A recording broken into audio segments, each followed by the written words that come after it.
Hello everyone, and welcome to Sleep Triggers ASMR.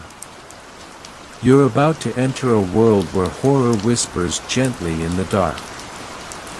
Where shadows tell stories, and the rain keeps you company. Tonight's tale will guide you through fear, softly wrapped in sound. Don't worry, you're safe here with me. Let the unease comfort you, and let each sound pull you deeper into rest. If you enjoy these immersive horror sleep experiences, please like, subscribe, and tap the so you'll never miss a night. I'll be here, waiting, every night, to tell you another story. Now, close your eyes. Take a deep breath. And let the story begin.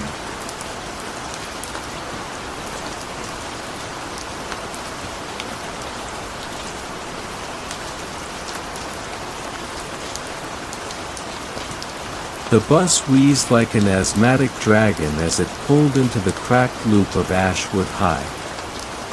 A cloud of late summer dust drifted across the windshield, turning the morning sun into a dim halo.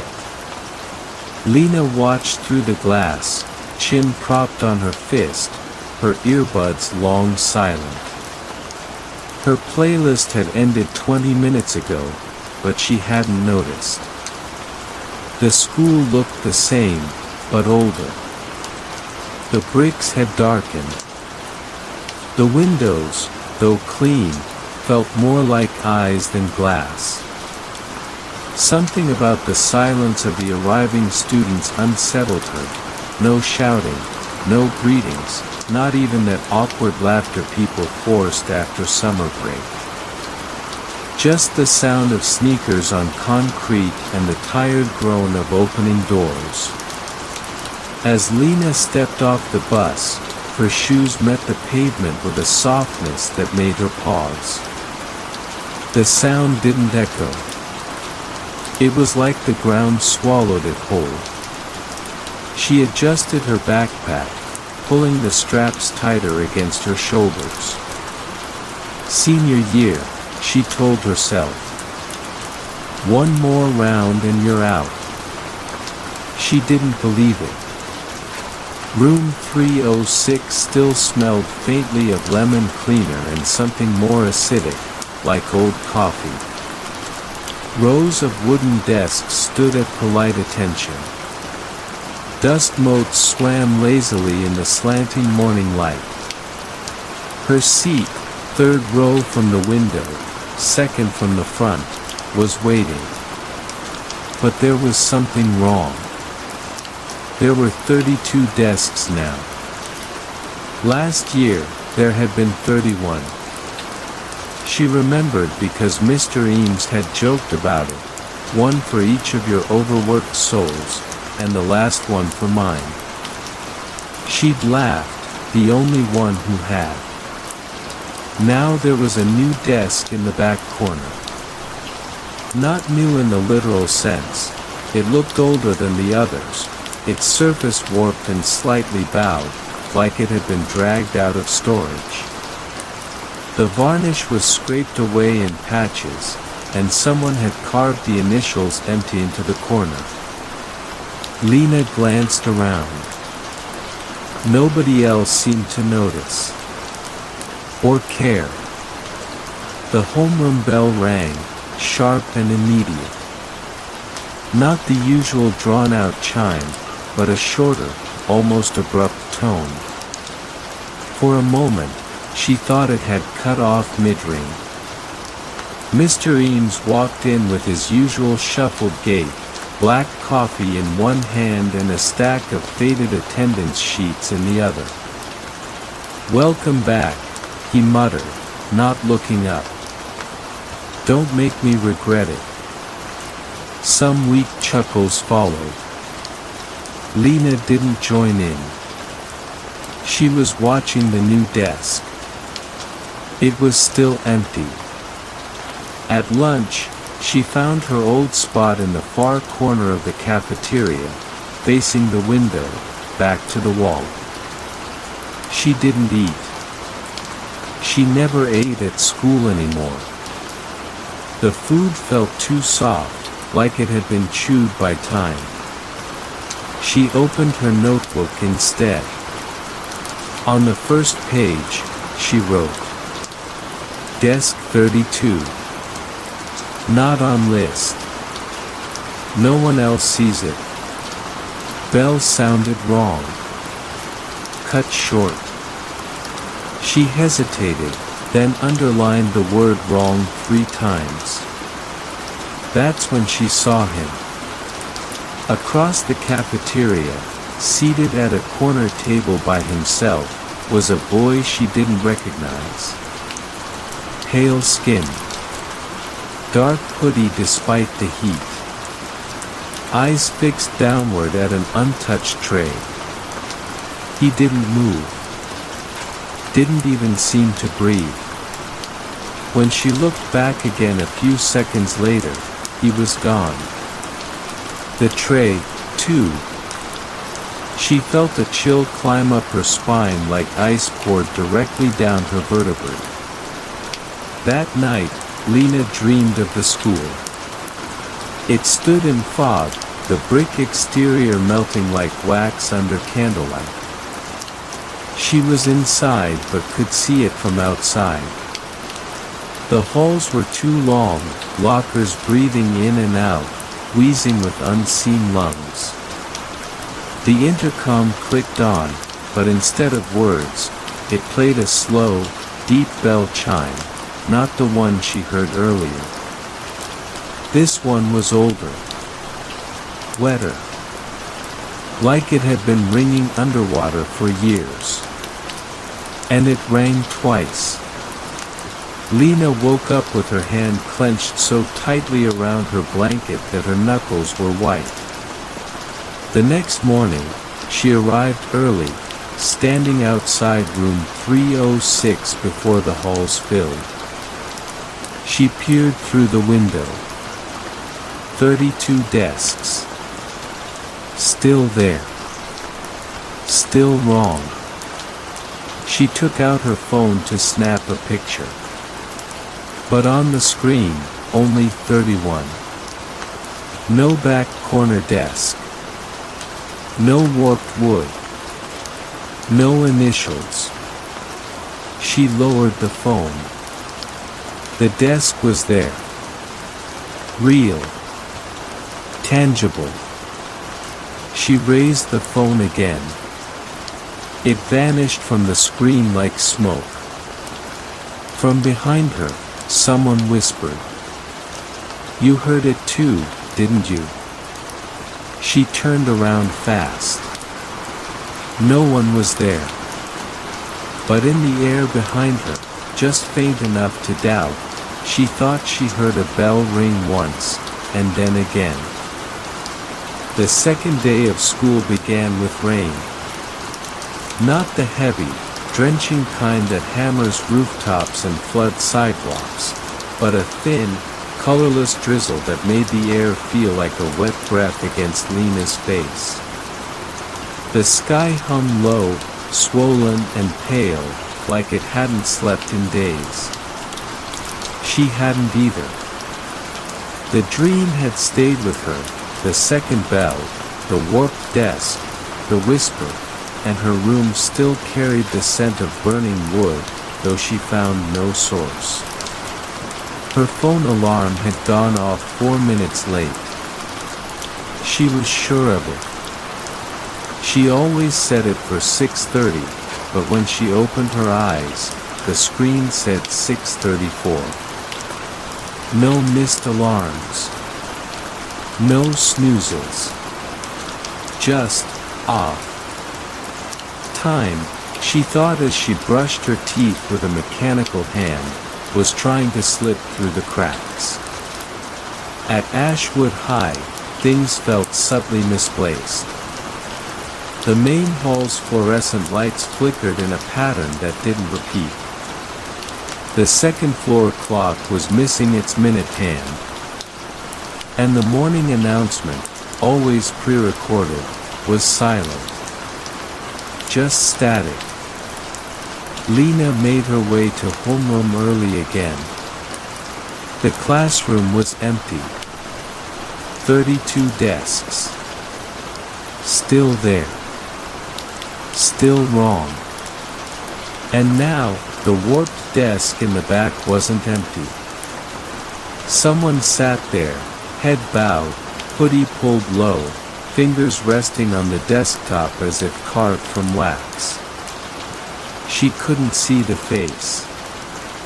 Couldn't even tell if the person was breathing. But the air around that corner of the room felt colder. Like it had been forgotten by the sun. Lena stood frozen at the door. She blinked once, and he was gone. No sound. No movement. Just gone. When the bell rang, it was late. She checked her watch, 8 a.m. The bell usually rang at 7:58. Today, it rang at 8:02. Mr. Eames shuffled in, late as well, muttering something about clock batteries and district cuts before taking attendance. He paused when he got to the last name. Martin Taylor, he said, squinting at the sheet. No one answered. He frowned, then crossed out the name. Lena's skin prickled. Empty. The initials carved into the back desk. She raised her hand. Mr. Eames, who's Martin Taylor? He glanced at her. No one. Probably a printing error. There's no one by that name enrolled this year. But the desk. There are no extra desks, Miss Crowley, he said sharply, looking around the room. In fact, we're short too. Blame the budget cuts. Lena turned and looked again. 30 desks. She counted twice. Her stomach sank. She knew what she saw yesterday. She knew. But now the desk was gone. Like it had never existed. Or like she had brought it with her. That night, she stayed up. She replayed the bell chime from her school's website archive, the standard one they used at the start of each class. It was sharp, clear, consistent. No delay, no echo. Then she pulled up the voice memo app and hit play on a recording she had made that morning without thinking. She had captured the bell. Today's bell. It rang once.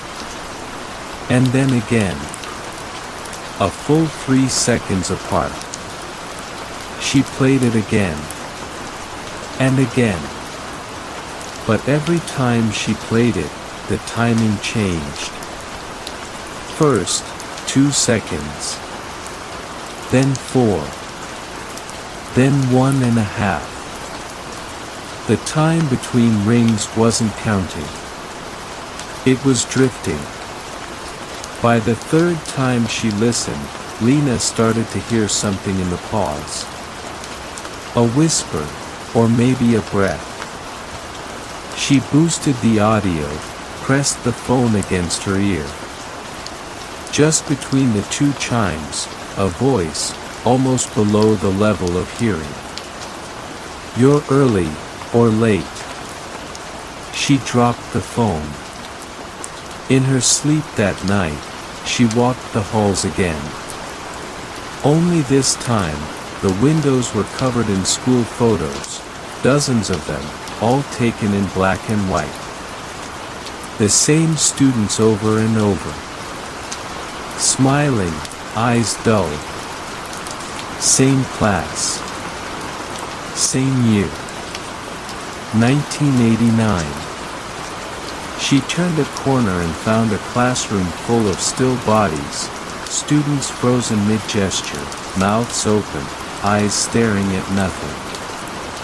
At the front of the class stood a man with no face, holding a bell in one hand. He rang it once. And then again.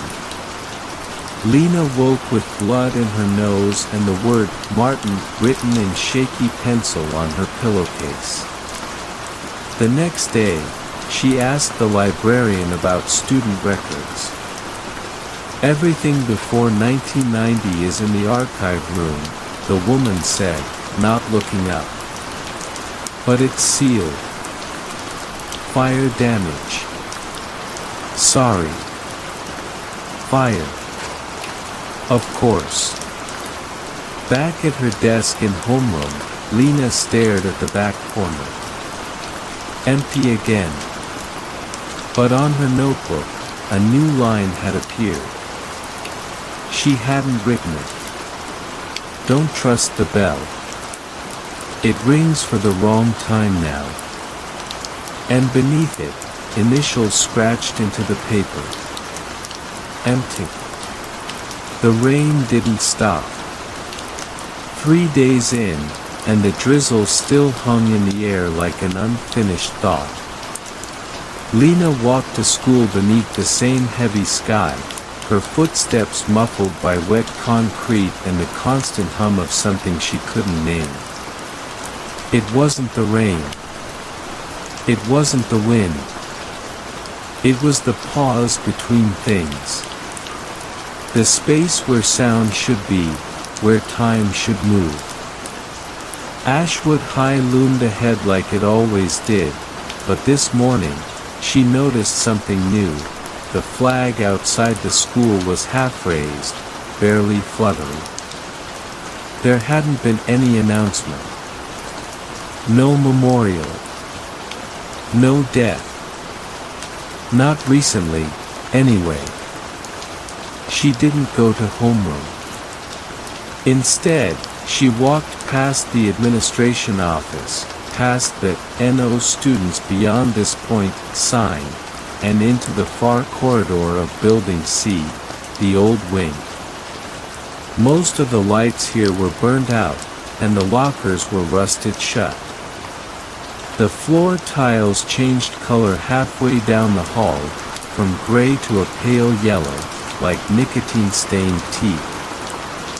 At the very end, behind a warped door with a broken window, was the archive room. The lock was rusted but loose. A quick twist with a bobby pin from her hair, and it snapped open like a breath held too long. Inside, darkness. Dust. Silence. Lena clicked on her phone flashlight. The air inside was thick, wrong thick, like it had weight. Rows of metal shelves leaned under the burden of old files, binders, boxes stained with water damage. The room smelled of mold, rotted glue, and faintly, burnt paper. She moved slowly, brushing cobwebs from her arms, eyes scanning labels. 1988 to 89, senior records. She stopped. The box was scorched on one side. The cardboard had partially collapsed, leaving papers slumped forward like tired ghosts. She reached inside, fingers trembling. There it was. Martin Taylor. Senior. Class of '89. Presumed deceased, April 17, 1989, fire in room 306. But that wasn't what made her heart freeze. Attached to the file was a photograph, a class picture. 31 students, all dressed in uniform smiles. And in the back corner, slouched, hoodie pulled low, face half shadowed. Him. The boy she had seen in the cafeteria. The one in the dream. But the photo had been taken over 30 years ago. She stepped back, mouth dry. That's when she noticed the bell. Mounted high in the corner of the room, nearly swallowed by shadow, a rusted, school-issued bell, just like the one in the main hall. But it shouldn't have been here. She stared at it, cold sweat pooling at the base of her neck. It rang. Not loudly. Not like the others. It rang once. A full 5 seconds passed. Then again. This time, the shelves shuddered. Papers flew. And then, a voice behind her. I didn't mean to burn. Lena spun around, but no one was there. Only a footprint in the dust near the door, barefoot, facing out. She ran. Back through the hall, through the dim lockers, past the flickering stairwell where time felt stuck. She didn't stop until she reached the bathroom, slammed the stall door, and sat with her head in her hands. Her heart thudded out of sync with her breath. From the next stall over came a slow knock. Once. Then again. Lena stood slowly, knees weak, pushed open her door. Empty. She looked down. Under the next stall, nothing. But scratched into the metal of the door. I'm still in class. Empty. In English class, no one noticed when she entered late. The teacher didn't pause. The students didn't look. She sat in her usual seat and opened her notebook. A new line had been added. The bell doesn't ring for the living anymore. She didn't write it. Her pen rolled off the desk and landed with a soft click on the tile. And when she bent to retrieve it, she saw it again. At the far back of the room, that 30-second desk. And someone sitting there. But this time, the boy looked up. His eyes were black. Not evil. Not angry. Just empty. As if whatever had been behind them had already burned away. That night, Lena didn't sleep. She stayed up reading every archived article she could find on the fire of 1989. There weren't many. The school had sealed the story. But one thing stood out. The incident happened at the end of the last class of the day. 4 p.m. But according to a survivor's brief statement, the fire started exactly when the bell rang. 4:03 p.m. 3 minutes late. The same delay she had felt this week. The same drift. The bell had rung wrong that day, and reality had split open just wide enough to burn something through. The next morning, Lena arrived at school before sunrise. She sat on the steps outside, watching the sky turn from black to bruised gray. Her phone buzzed once. A text. From a number she didn't know. Don't let it ring a third time. She stared at it, hands cold. And for the first time, she wondered. What happens after the second ring? Lena didn't remember falling asleep. One moment she was in her room, staring at the text message. The next, she was back in homeroom, staring at the clock. 7:58 a.m. Everyone was seated. But it was wrong. Too quiet. No one shuffled in their chairs. No one whispered or glanced at their phones. 31 faces stared forward, completely still. The hands of the wall clock didn't move. And neither did Mr. Eames. He stood at the front, eyes closed, mouth slightly open, like a figure in a wax museum. A fly crawled across his cheek and he didn't flinch. Lena turned to the desk behind her. The one that shouldn't exist. It was there. Martin was sitting in it, hoodie low, pale fingers tapping once, twice. And then the bell rang. She gripped her desk. Her breath caught. The first chime echoed through the room, metallic and low. Then silence. 1 second, 2, 3. The second ring hit. But this time, something else came with it. The air folded. It was the only word her mind could find for it. The walls of the room stretched and bent. The windows darkened as though the world outside had vanished. And then the floor under her desk shifted, not down, but inward, like the ground was turning itself inside out. Lena blinked. The room had changed. Same walls. Same desks. But everyone was different. Their eyes were wide, too wide. Faces distorted, mouths curled into silent O's.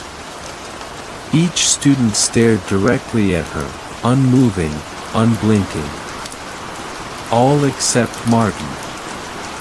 He was gone. She stood up slowly. The clock still read 7:58, but the second hand had started ticking, backward. Tick. Tick. Tick. She walked to the door. Tried it. Locked. On the board, someone had written, "You are late to the first bell. You are early to the last." The bell rang again. A third time. The sound wasn't metallic this time, it was wet, like a throat closing. It echoed for too long, as if bouncing off walls that weren't there. The windows shattered inward. Dust began to fall from the ceiling. And behind her, 31 chairs scraped backward in unison. The students were standing now, still staring at her.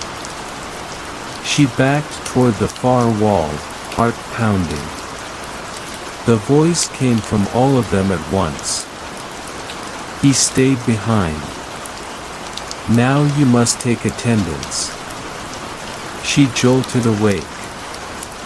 In her room again. Phone buzzing. A voicemail. She hit play. Lena.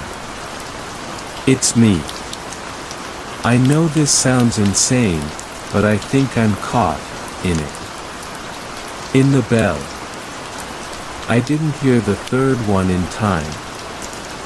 I think that's what matters. SHKKK, bang. It's burning again. The message ended. The caller ID said, Martin Taylor. Timestamp, 4:03 a.m. At school, Lena checked the desk again. Nothing. But now, she saw things in mirrors. A flicker of someone behind her in the bathroom mirror, though no one was there. A shadow that moved left when she moved right. And sometimes, her own reflection blinking before she did. That afternoon, she stayed late. The halls were empty by 3:45. By 4 o'clock, the sun dipped low, coloring the halls in sepia.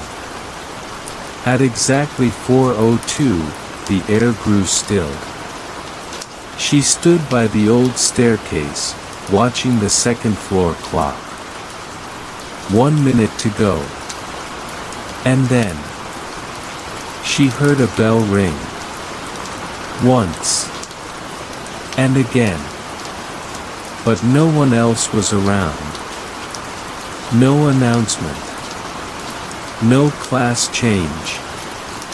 The hallway lights flicker. And somewhere deep in the building, a third chime sounded. Soft. Echoing. Like a breath between dimensions. She closed her eyes. This time, she didn't run. When she opened them, she was no longer in the hall. She was in room 306. But the version of it that had burned. Walls blackened. Desks melted. Charred remains of textbooks littered the floor. And in the center, Martin stood beside the bell. He looked tired. Not dead. Not ghostly. Just worn down, like someone who had been awake for years. The third bell doesn't open the door, he said softly. It closes it. Lena tried to speak, but no words came. You came too close. You heard it too many times. They want a replacement. From outside the burned windows came the sound of footsteps, dozens of them, synchronized, approaching. Martin held out his hand. One of us stays. The other forgets. Choose. Lena didn't answer. Her throat locked. Her hand trembled, not toward Martin's outstretched palm, but toward the desk behind him, charred and broken, with something carved into its melted wood. No one leaves without the tally. The words pulsed faintly, like veins under skin. Martin stepped back. They built this place on cycles, he said, his voice low and rhythmless. Not stone. Not brick. Cycles. Behind him, the ash on the floor began to stir.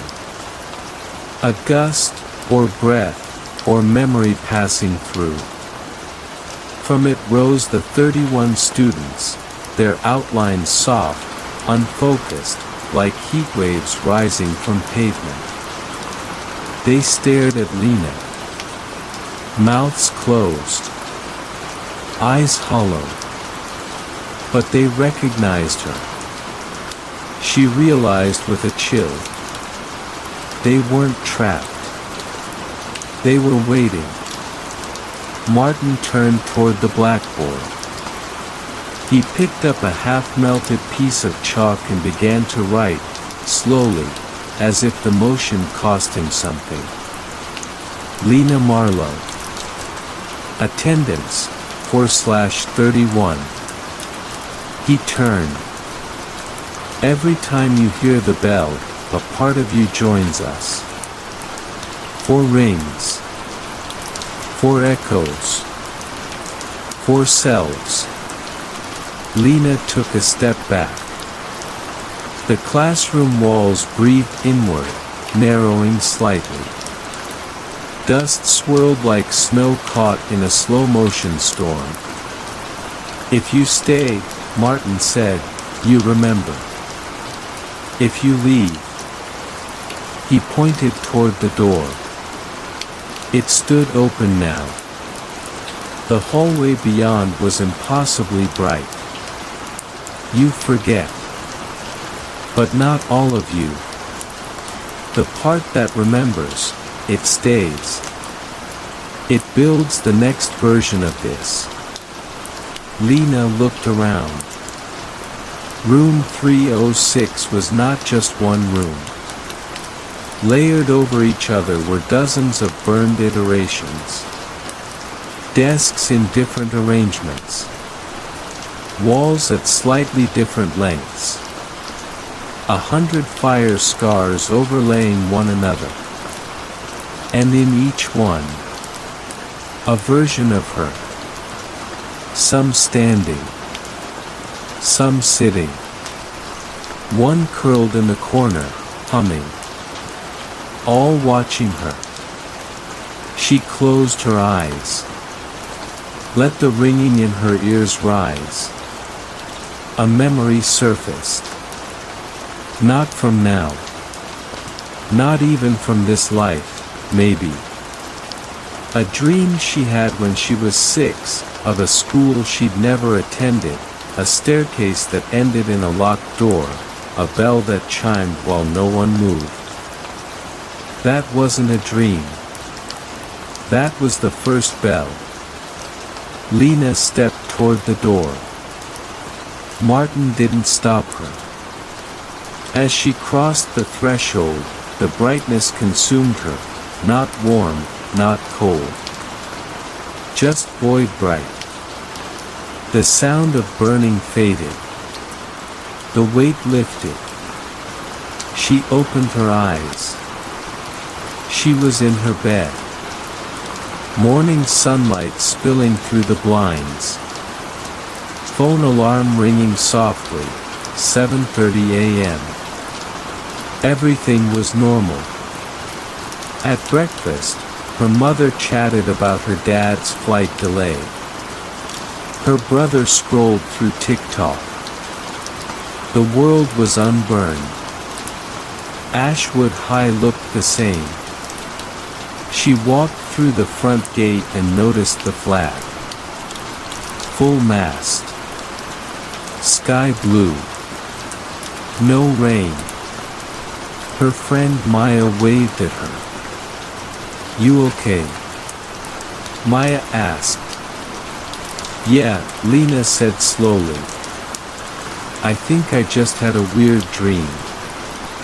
But in second period, she paused. Her pen was already in her hand. She didn't remember picking it up.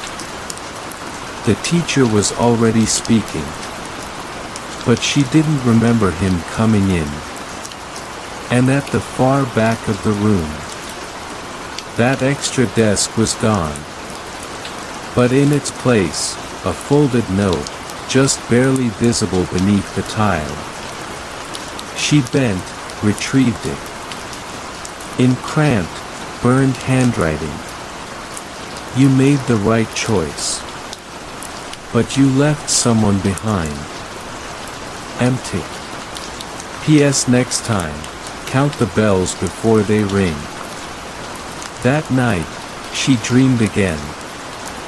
Of the classroom. Empty now. Only one desk left. Her name carved into it. The chalkboard read, Lena Marlowe. Attendance, 5/31. Lena spent the next 3 days pretending nothing had happened. And for the most part, it worked. She laughed at Maya's jokes. Took notes. Attended gym. She even forced herself to walk past room 306 without flinching. But the feeling never left. Like she was walking through a world that had been carefully reconstructed, but rushed. Slightly off. The vending machines now took cash only. The hall clock ticked in 3-second intervals. And every day at 4:03 p.m., she'd hear the same announcement. Attention! Faculty meeting in the West Lounge has been cancelled. It was always the same voice. Always the same tone. There was no West Lounge. One morning, Lena found something taped inside her locker. A Polaroid photo. Faded and warped. It showed the school courtyard, but wrong. The tree in the center was leafless, and the windows were blacked out. In the photo, 31 students stood in neat rows. And at the back, just out of focus, a 30-second figure, taller than the rest, featureless. Someone had written on the back, "Do you remember taking this? You weren't always Lena." She shoved it deep into her bag and didn't speak of it. But that night, the dreams returned. This time, she wasn't in room 306. She was in the bell. That was the only way her mind could phrase it. A long corridor made of bronze and rust, curved like the inside of a great instrument. Sound rolled through it constantly, vibrations more than noise. Words murmured backward. Screams that collapsed into silence. She was walking through it. The 31 students stood along the sides, frozen like statues. Each time she passed one, their heads turned. 5 bells, they whispered. 5 selves. The 6th awakens the mirror. She woke with the taste of smoke in her mouth. At school, Maya waved again. Lena waved back, but Maya's shadow didn't match her movement. It lagged by a second. In class, she noticed something scribbled faintly in her math book's margin. "You left the wrong one behind." She snapped the book shut. Later that day, she skipped 6th period and snuck back into room 306. The room was clean. Bright. No burn marks. But the air was wrong. Too quiet. She approached the desk in the back, the one that had vanished. It was there again. She sat. The clock above the door read 3:58 p.m. Nothing happened. Then, a sound. Chalk, on a blackboard. Even though no one was there. She turned. Words were slowly appearing, letter by letter. Who is the 32nd? Do not trust the walls. Then, from behind the blackboard, a loud clang, as if something massive had struck the wall from inside. She ran. That evening, Lena dug through her attic. She found an old box labeled, 1st grade, Ashwood Primary. Inside, crayon drawings, spelling tests, photos. In one group photo, her younger self stood beside Maya. And behind them, Martin Taylor. But that wasn't possible. Martin had told her they'd only met this year. They'd never been in the same grade. And yet, there he was. On the back, written in childlike handwriting. Martin says he can hear the bell already. Weird. She stared at her phone. No new messages from Martin. Just the same voicemail. Same timestamp. Except this time, something was different. The audio glitched near the end. You left the wrong one behind. The other you. Static. Is ringing the bell from the outside. She checked the chalkboard the next morning. In the hallway.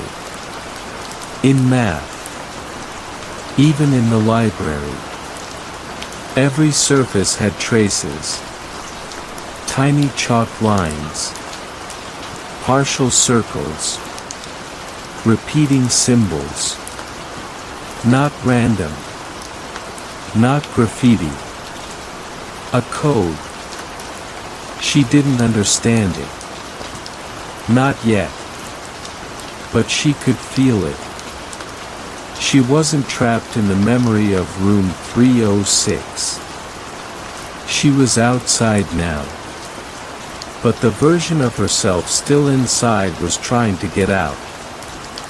And someone, something, was helping her. Not to escape, but to switch places. Lena sat at her kitchen table, staring at the photo from the attic. The version of Martin in the picture looked too aware, his eyes weren't childlike. They were watchful, tired. Like he'd already lived through this before. She turned the photo under the light. There was an imprint, barely visible beneath the ink. A second layer of writing, faded by time or erased. She rubbed a pencil over it, lightly. The words emerged like bruises rising under skin. The 30-second doesn't enter. The 30-second wakes up. At school, Lena couldn't stop counting. She counted students in the halls. Teachers. Staff. Even chairs in the cafeteria. Always 31. Always. But the spaces didn't line up. 31 students in homeroom, but 32 desks. 31 lockers in her row, but locker number 132 wouldn't open. In the gym, one extra jersey. In the library, a return slip stamped with a name she didn't recognize. S. Kramer, 1987, Bell exemption denied. She asked the librarian about it. But the librarian didn't respond. Didn't blink. Just stared, as if someone had unplugged her from the moment. That night, Lena dreamed of herself. Standing at the front of room 306. Wearing her clothes, her hair, but not her face. This Lena had no eyes. Only dark, endless rings where they should have been, echoes in skin. The eyeless Lena raised a hand and pointed toward the back of the room, where a new desk sat, blood dark and pulsing. The 32nd desk. Empty. Waiting. Lena woke up gasping. The taste of chalk dust in her mouth. Her hands smelled like old wood. She didn't go to school the next morning. Instead, she went to the old Ashwood Records building. Mostly storage now. Forgotten files, misplaced blueprints, boxes of attendance ledgers from decades ago. In the basement, the lights flickered. The air smelled of mold and charred plastic. She found the yearbooks. Ashwood High. 1987 through 2020. And in every one of them, every single one, room 306 was missing. Even when she knew it had existed. No class photos. No mention in rosters. But worse, one student appeared in every book. A different name. A different face. Always tucked in the back row. Always blurred. Shane Kramer, 1987. Charlotte Cray, 1993. S. Krim, 1999. M. Taylor, 2024. Always there. Never listed in the text. Only in the photos. Always the 32nd. She slammed the book shut. Her hands trembled. Martin hadn't been a student. He'd been a placeholder. A body for the bell to fill. And now, she was next. When she returned to school, it was nearly dusk. She wandered the halls like a stranger. No students. No teachers. No announcements. At 4:02 p.m., the air changed. At 4:03 p.m., the third bell rang. But this time, it was behind her. She turned. Room 306 was open. But everything inside was reversed. Left was right. Desks were mirror flipped. The chalkboard writing was backward. Inside stood the eyeless Lena. Behind her, Martin. And behind them, a third figure. Tall. Thin. Dressed in Ashwood's uniform, but too tall, too still, too wrong. The 32nd. It raised a hand and pointed at her. The walls of room 306 peeled away like skin from fruit.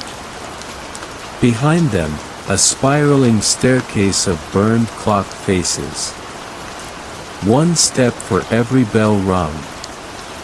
Lena's body moved forward without her consent. The door closed behind her. She was no longer trying to escape. She was being rewound.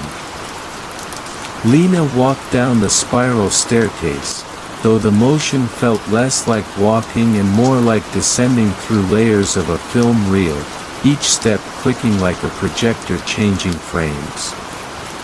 The walls no longer had texture. Only time. Behind her, the third figure followed, silent and heavy. Its feet did not touch the ground. But its presence bent the air, like a magnet warping compass needles. She tried to look back. But her neck wouldn't turn. It wasn't fear. It was design. You weren't meant to look at the 32nd. At the bottom of the stairs stood a classroom door. Different from room 306, this one was ancient, would peel to gray, no room number, no window. On it, a brass plaque. Ashwood Agreement, EST 1903. Underneath, scorched into the wood. 32 inches. One out. The bell tolls to balance. The bell tolls to bind. Inside, the room was filled with desks, identical ones, arranged in a perfect circle. No teacher's podium. No chalkboard. Just an old clock, suspended from the ceiling. Its hands spun wildly, sometimes forward, sometimes in reverse. Seated at each desk, figures in various stages of decomposition. Some wore clothes from different decades, 1920s uniforms, 1970s track suits, 2000s backpacks. They all had something in common. Each one had a number carved into their throat. And every throat was carved with 32. The 32nd figure moved toward the center of the circle and raised its hand. The clock stopped. And then, in a voice that sounded like 100 mouths speaking out of sync, it said, "You are Lena Marlowe. But you are not the first. You are the next." Lena didn't speak. The figure leaned closer. "Your school is a hinge, child. A pivot between selves." The town agreed. Long ago. The walls began to shimmer, projecting flickers of a town meeting, old and sepia-toned. Men and women shouting. A priest drawing a ring on a blackboard. A child lying on a table, while a bell chimed once, then again. A man's voice echoed. "We exchange one to preserve the rest." Every cycle, one walks in, 31 walk free. Until the ledger balances. Lena stepped backward. "I didn't agree to anything. You were born under the bell, Lena. The moment the last cycle ended, you inherited the agreement." In her mind, pieces began to click. Why her birthday always triggered sleep paralysis. Why Martin's voice sometimes echoed before he spoke. Why the town's founding monument was shaped like a bell, not a clock. She was part of it. Had always been. The 32nd stepped aside. And there, in the center of the circle, was an empty desk. Lena's desk. A nameplate on it read, version 5.2, L. Marlowe. And beneath it, scratched into the surface. To exit, ring the bell. To remember, remain seated. To replace, choose the next. Suddenly, a sound, glass breaking. The classroom walls cracked outward. Light from the real world poured through, cafeteria trays clattering, Maya laughing, the sound of sneakers squeaking in a hallway. Lena saw herself. The version of her still attending class, still walking the halls, slowly forgetting the dream. "You must decide," the voices whispered. "Sit. Or swap." Behind her, the 32nd figure opened its arms. Offering. Inviting. She looked at the desk. Then at the door. Then at the 32nd. And for a moment, she wondered. What if I'm not Lena at all? What if Lena's the one who left, and I'm the residue that stayed? The bell began to ring again. Once. Twice. 3 times. And as the 4th toll echoed, the walls of the clockroom collapsed into chalk dust. And she screamed, not in pain, but in recognition. Back in the real world, Maya walked to her locker. The hallway was quiet. She paused. Looked at the end of the corridor. Room 306's door was open. Inside, a girl sat alone. Back straight. Hands folded. Eyes closed. "Lena?" Maya called. The girl opened her eyes and smiled. But it was not Lena's smile.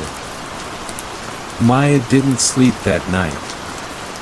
Not because of nightmares, but because she couldn't stop replaying the smile.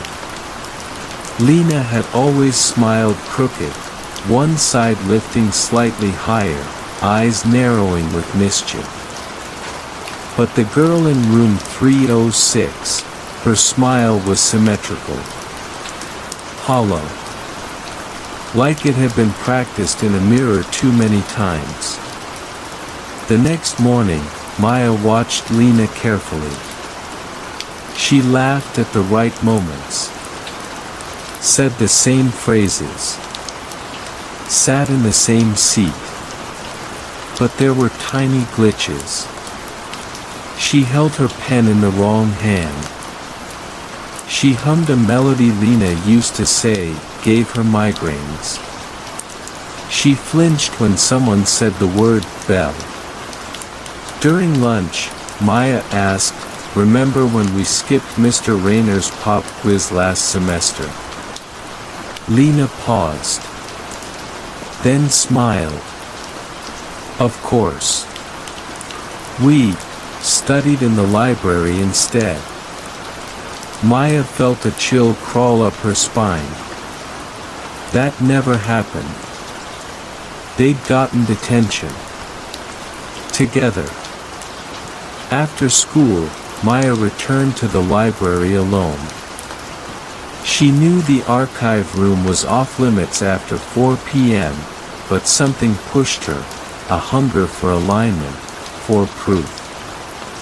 The archives were dim, dust-thick, and silent. She pulled files at random, faculty rosters, emergency drills, blueprints of the school wings. One folder, labeled Ashwood Adjustments 2002 to 2004, had a hand-scrawled post-it. 306 moved to null zone. See clock face accords. The phrase hit her like static in her blood. She flipped through the pages, copies of sealed memos, architectural corrections, incident reports. One stood out. Subject: Unauthorized bell activation, March 14, 2003. Casualties: 1 faculty, 2 students, minds fragmented, bodies functional. Result: subject number 32 failed to seat. Loop integrity compromised. Emergency override engaged. Next to it, a photo, grainy, warped, but Maya recognized the layout. Room 306. Same desks. Same board. In the corner, a child's figure, blurred and duplicated, as if caught in 2 realities at once. A voice behind her. "You shouldn't be in here." She turned. The librarian stood at the threshold. Pale, rigid. Eyes unfocused. But her voice changed, layered, like something else was speaking through her. "Observers are dangerous, Maya Lin. Memory anchors rupture the accord. We are close to balance. Do not interfere." Maya backed away, heart pounding. The librarian stepped forward, but the overhead light above her shattered, freezing her in place like a puppet with cut strings. Maya ran. As she passed the trophy case in the hallway, she noticed something she'd never seen before. A small plaque tucked behind the medals. Dust-covered. Barely visible. She wiped it clean. In memory of those who stayed. Ashwood honors the seated. One remains, so 31 may wake. Clock face accord, ratified 1903. Her reflection stared back at her from the glass. But behind it, just for a second, Maya, standing in room 306, eyes closed, lips moving silently in reverse. She stumbled back, shaking. Room 306 was open again. Lights flickering. Desks rearranging. And at the front of the room, Lena stood watching her. Smiling. Too still. Too smooth. "Are you coming in?" she asked, voice perfectly warm. But Maya didn't move. Because behind Lena, the chalkboard had begun to bleed. Words forming, letter by letter. "This one remembers too much. Seat her next." Time here wasn't moving. It was folding. Lena stood in an endless hallway made of chalkboard material, dark green, dusty, humming softly. Each step she took erased the one behind it. She was no longer sure if she had a body or a name. But she remembered Maya. That name was an anchor. Like a tack in the skin of time. She whispered it. Maya. The hallway pulsed. A door appeared ahead. Different from the classroom doors, this one looked like it belonged in a hospital. Padded edges. Small window. Old blood at the bottom. She opened it. Inside sat a man in a student uniform from the 1950s. He was missing his mouth. Skin sewn where lips should be. But his eyes were awake, too awake. He held a notebook. When he saw Lena, he scribbled fast. "You walked in, but didn't sit." She nodded. He scribbled again. "Rare. Most sit by instinct. You've resisted long." Lena asked aloud, "Who are you?" He turned the notebook. "I was number 32, 1956 cycle. Something went wrong. I remember. So they took my mouth." She stepped closer. "How do I get out?" The man flipped pages rapidly. Then paused. Wrote in bold. "You can't exit. You can only replace. Or wake someone who never slept." And beneath it, a final line, almost trembling. "She's close. The one who sees both sides. Don't let them seat her." The hallway behind her roared open again.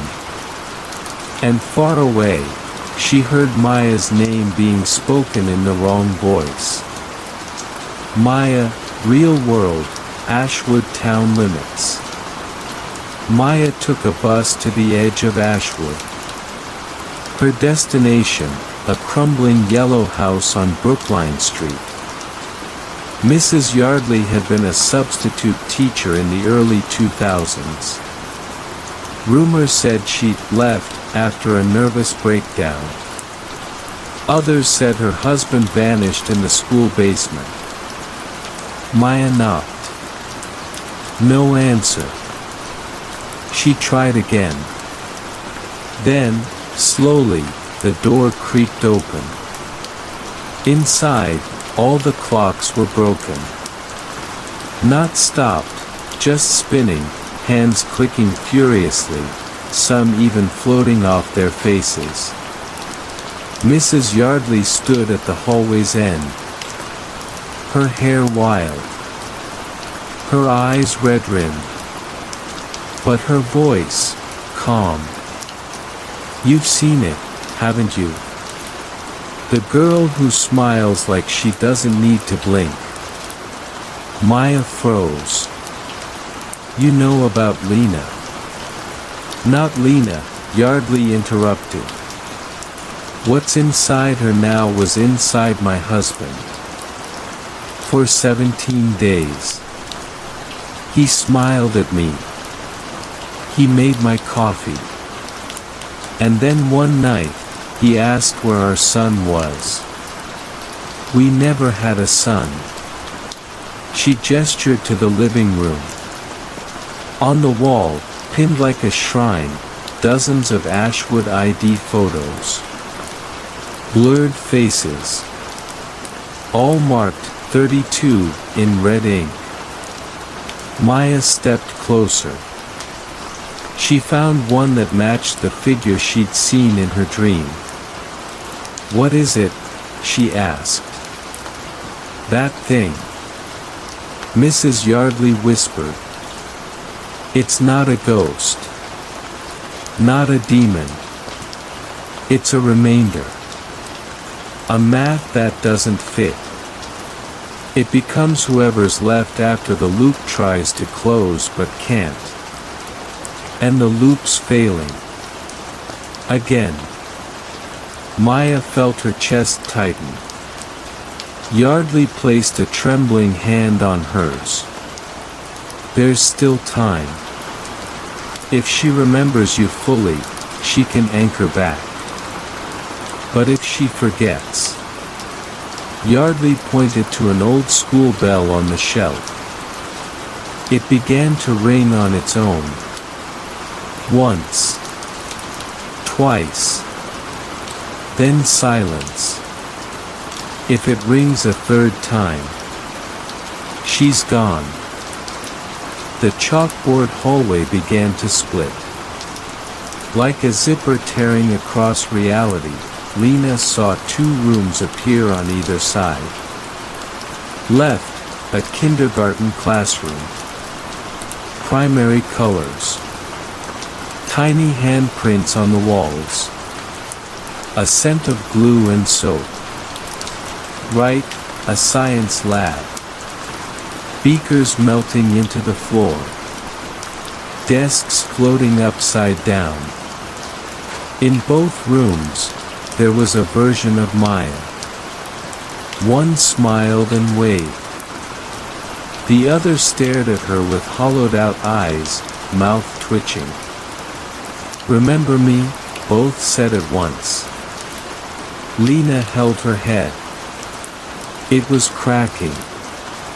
Like glass behind her forehead. She stepped toward the right. The hollow-eyed Maya whispered. "You were always meant to stay. You sat first. Don't you remember?" Then the other Maya screamed. "Don't sit down. Not again. You'll break both of us." Lena dropped to her knees. The floor turned into photographs, every memory she had with Maya over the years, walking home in the snow, laughing at late-night shows, hiding in the bathroom during drills. Then, a voice, low and old, crawled into her ear. "You may leave. But only if she forgets you." She felt something behind her. A desk, reforming from ash. With her name carved in it. Lena M. Wild. Saturday, March 14th. Her fingers twitched. The instinct to sit was overwhelming. She whispered, "I'm still me. I'm still here. But the desk groaned, like it knew she was lying. Maya, Ashwood Basement, Sublevel B. Guided by Yardley's crudely drawn map, Maya reached the south stairwell of Ashwood High. A broken sign read, "Authorized personnel only, basement archive." She ignored it. The deeper she went, the less sound her steps made. Until finally, even her breathing stopped echoing. She held the brass handbell Yardley gave her, its handle wrapped in red ribbon. Yardley's last words rang in her mind. "Ring it only once. And only where you can't hear your own voice." The hallway was pitch black. And then, she heard a sound. Tick. Tick. Tick. Like a clock with no hands.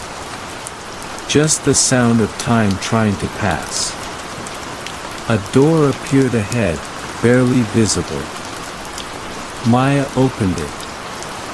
Inside was a classroom, but not from any era she recognized. Wooden desks. Gas lamps. A slate board. At the front, a girl stood facing the wall. Long black hair. Torn uniform. Maya whispered, "Lena." The girl turned. And it was Lena. But her face was wrong. Her eyes reflected the school's architecture, like blueprints etched in retina.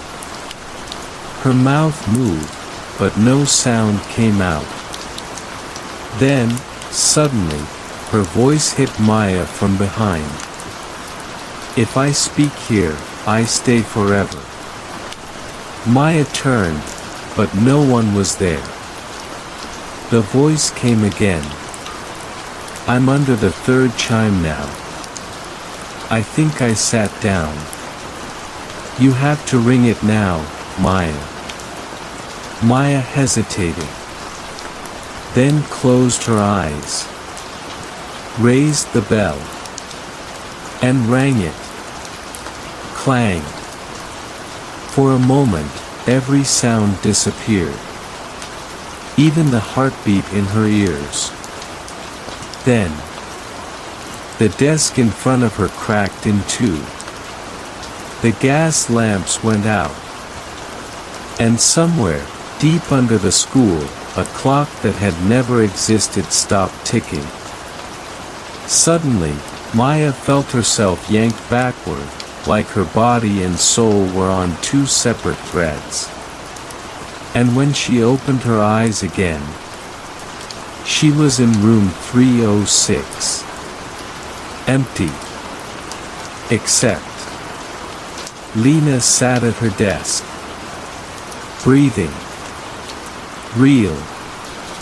Alive. But she wasn't looking at Maya. She was staring at the blackboard.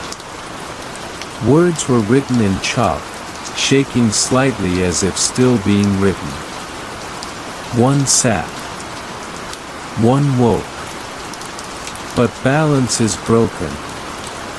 Now the bell rings for all of them. And then, far away in the building. Clang. A second ring.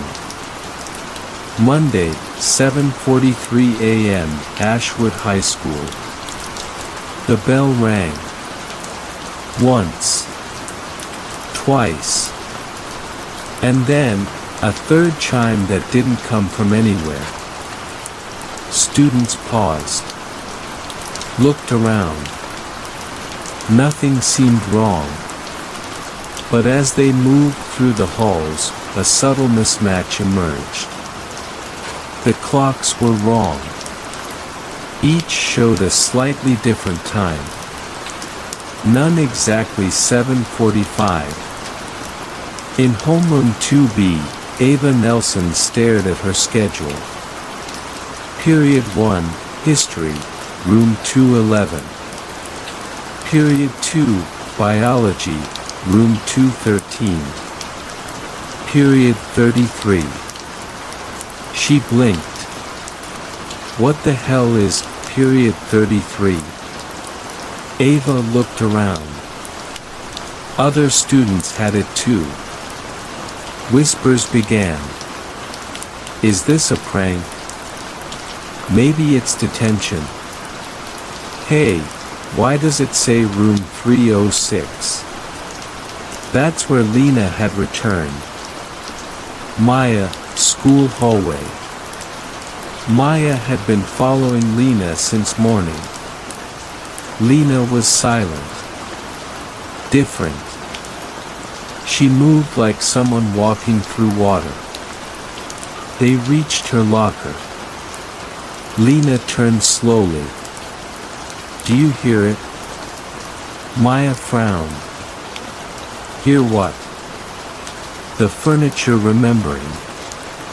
The floors groaning because they've seen too much. She held out a folded paper. It was a printout of a class roster. All the names were crossed out, except 3. Lena Wild, Maya Torres, Sylvie Gardner. She's next, Lena said. She was absent last time. The bell wants her now. Sylvie Gardner, gym hallway, 8:07 a.m. Sylvie jogged to class, earphones in. Music cut out. She looked down. Her phone had reset. The screen flashed. Period 33, room 306, you are late. She laughed nervously. Turned around. The hallway had changed. No longer the smooth linoleum and bright lockers of Ashwood High. The floor was carpeted. The walls had peeling paint. A smell of mothballs and ash. Then, clang. The third bell. Louder now. Inside her. Sylvie ran. But every turn led her back to room 306. She screamed. And then the door opened on its own. Inside sat rows of desks. Empty. Except one. Occupied. By a boy wearing an outdated uniform. His eyes completely white. He smiled at her. You must be 33. Sylvie backed away, but the hallway behind her was gone. Just a blackboard. Floating midair. Written in chalk. Please take your seat. Maya and Lena, library basement, 8:10 a.m. They found the trapdoor. Behind the microfilm archives, where no one ever checked. Lena placed her palm on the wood. It unlocked itself. They descended into flickering light. Walls lined with photos.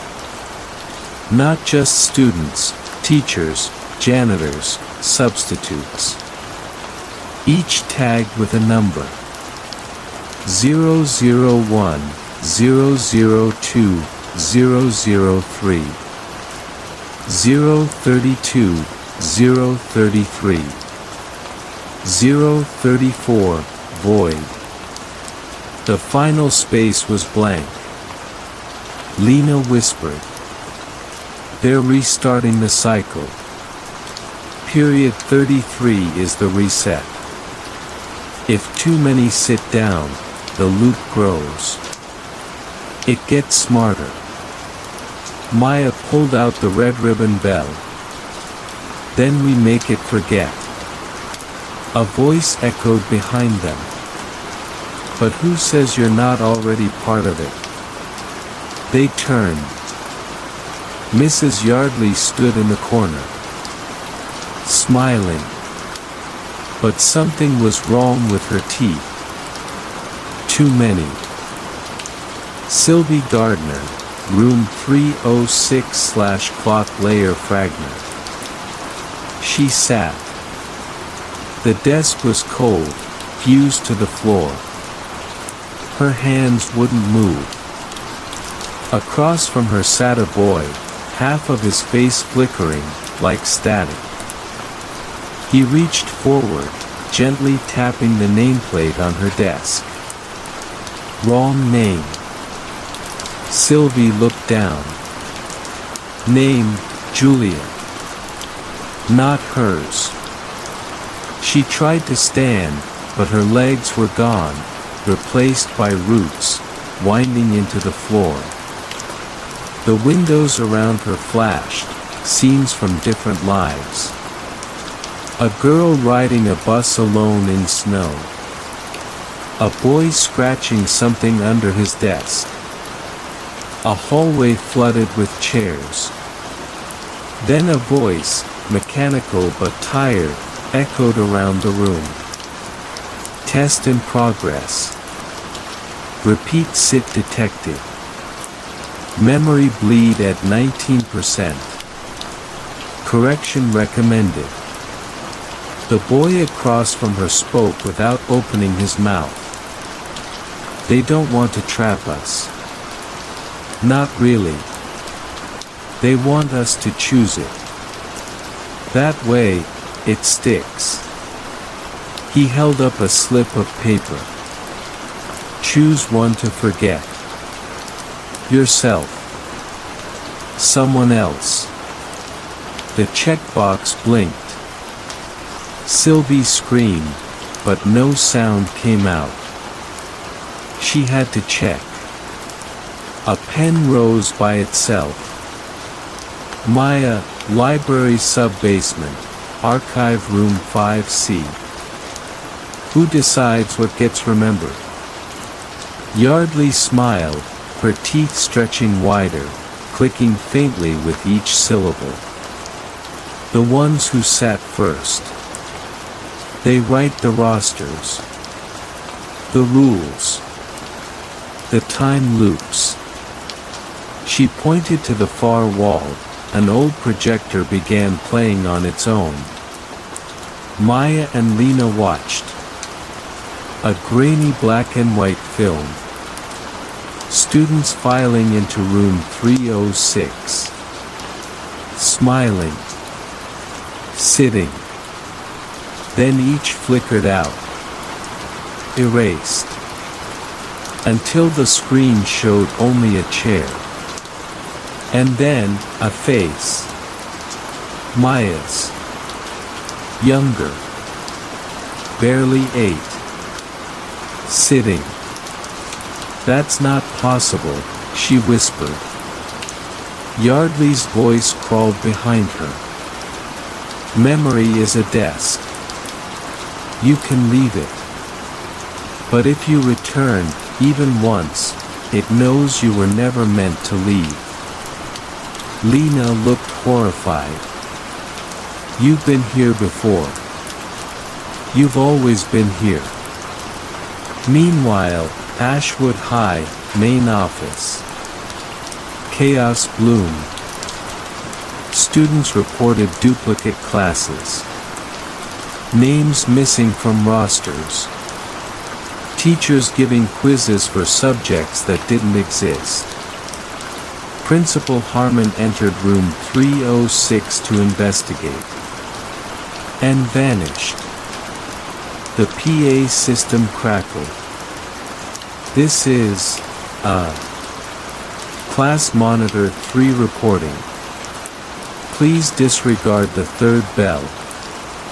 If your class count exceeds 32, please remain calm and sit quietly. Silence. Then. Clang. A fourth bell. Sylvie, clock layer, final test room. The walls became mirrors. But they didn't reflect her. They showed different versions of her, one kind, one cruel, one forgotten. Each version whispered the same line. We sat too early. The floor opened. And she fell through it.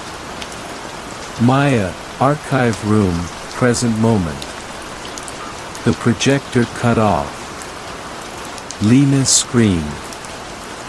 From the ceiling, desks began falling, one by one, as if dropped from memory itself. Each landed with a dull thud, forming a spiral. At the center, a seat. Empty. Waiting. Yardley's voice rose. One must sit again.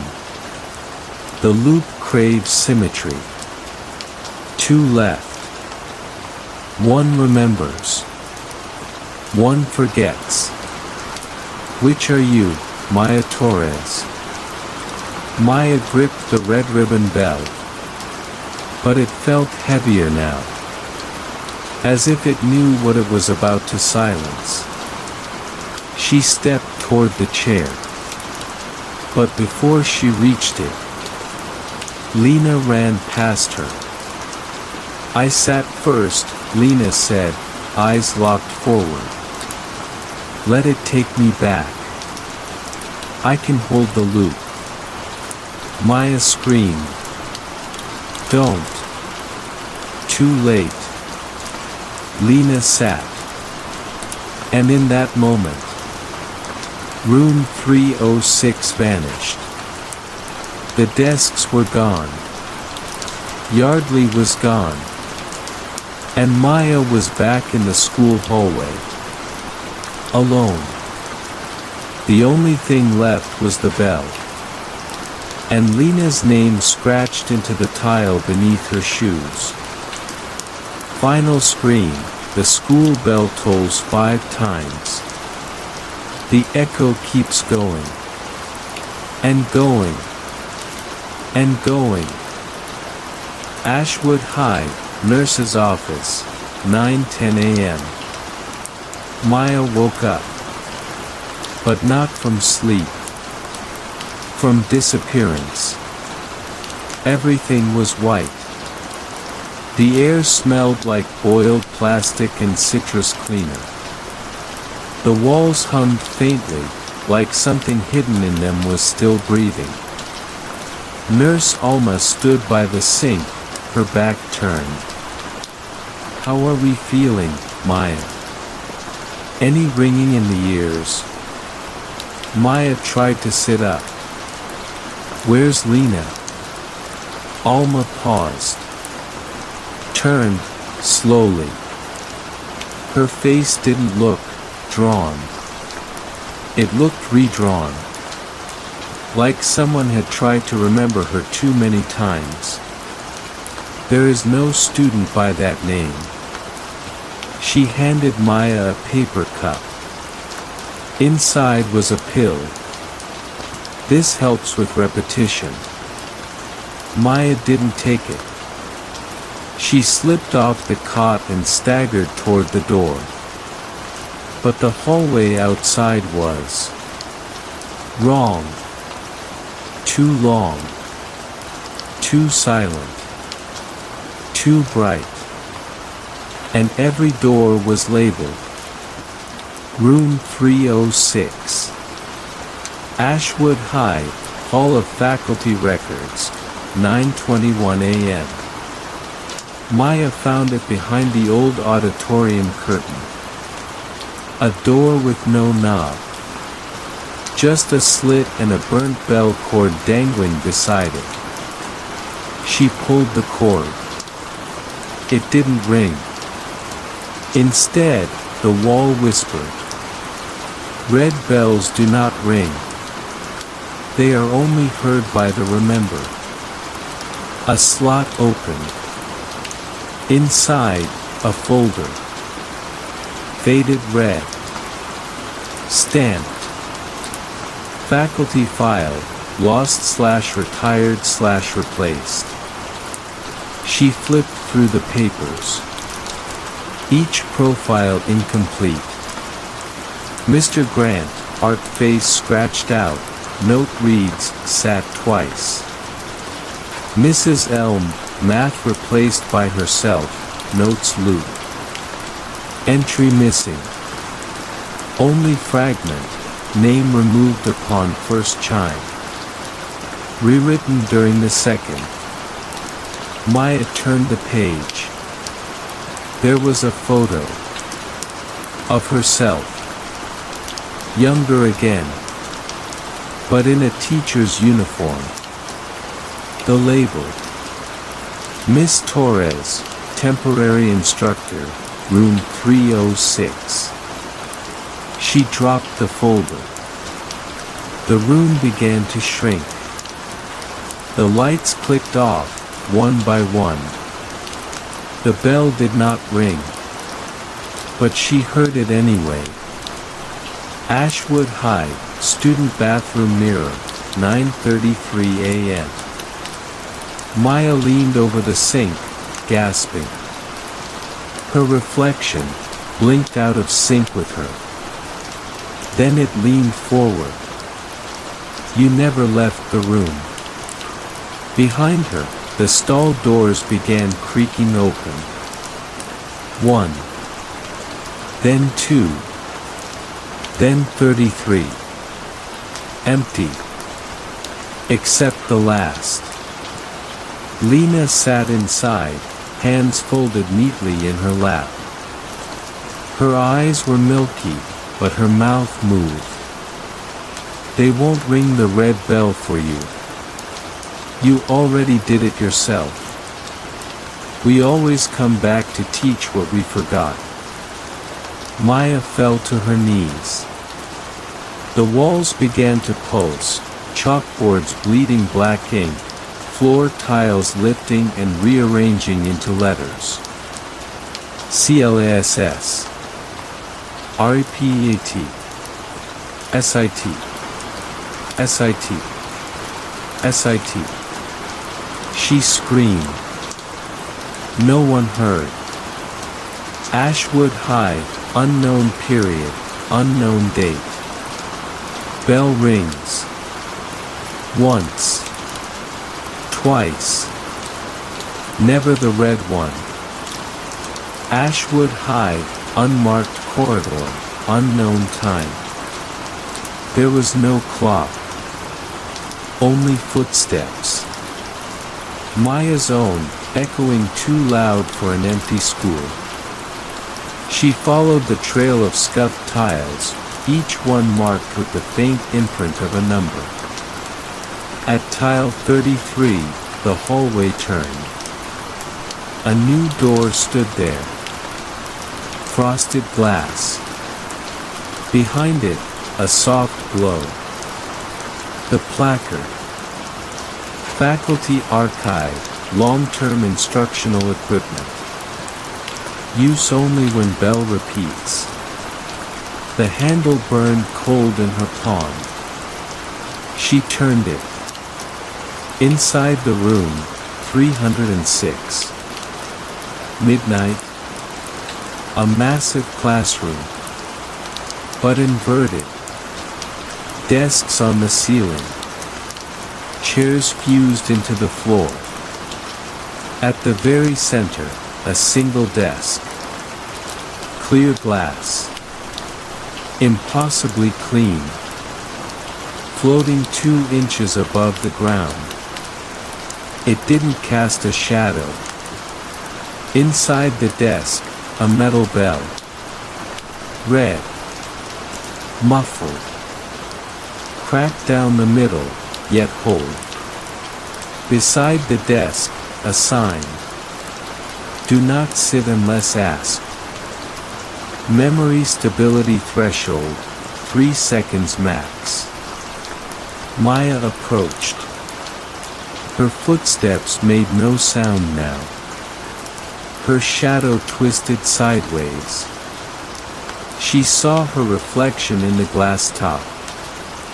But it wasn't her face. It was a younger girl's. Julia. From Sylvie's test. "You're not Maya," the reflection said. "You were borrowed. You were a sub. You sat too early. You stayed too long." Maya's fingers hovered above the surface of the desk. The bell inside quivered. It wanted out. She heard a whisper in her right ear. "If you break it, you wake up. But something else sits in your place. And in the left. If you sit again, you'll remember. Everything. But you'll forget yourself." She backed away. But her reflection didn't move. It stayed seated. Smiling. Cut, clock layer interior, Lena. Lena stood in an endless classroom with no doors. Every second, a version of room 306 flickered around her. Sometimes on fire. Sometimes underwater. Sometimes full of children without faces. She held a broken chair leg like a weapon. Waiting. At the center, the glass desk began to appear. "She's found it," Lena whispered. She turned to the empty seats and shouted. "She's about to sit again. We stop her now, or we're gone forever." No one moved. They were all versions of mine. Dozens. Each with different names. Each with different eyes. But all sat. Watching. Lena raised her chair leg and charged toward the desk. Back in the archive room, midnight. Maya reached out. Touched the glass. The surface rippled, like water trapped in ice. She could see now. The hallway to the nurse's office, looping in a Mobius strip. Sylvie's hand reaching from beneath the school floor. The original bell being forged in 1954, during a fire drill no one remembers. She saw room 306's real origin. A janitor's closet, boarded up after a teacher vanished in 1963. The desk had grown there. Fed by memory. Polished by guilt. Used only when time stuttered.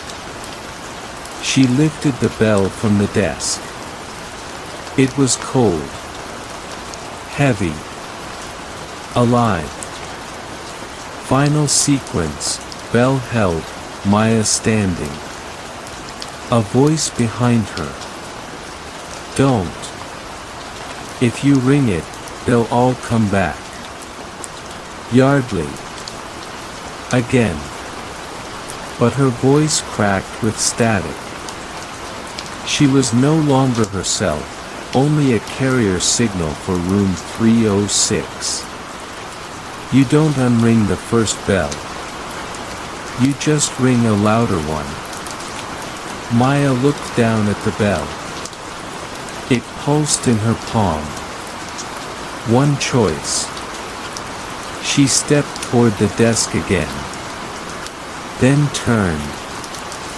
And smashed it against the floor. Crack. The glass desk shattered silently. Time lurched. The bell rang once. But in reverse. Cut to black, Ashwood High, all systems reboot. Faculty log 306A. Status, corrupted. Memory containment, failed. Bell anchor, destroyed. Rewriting active. Ashwood High, Monday morning assembly, 7 a.m. The sun was shining. Too bright. Too calm. The parking lot was full of cars, but no one exited them. They just sat. Inside the gymnasium, the school held a mandatory assembly. Maya stood near the back. Her clothes were clean. Her hands bandaged. No one mentioned the glass. No one mentioned the bell. But every student she really looked at, had something wrong. A left eye slightly glazed. A right shoe missing.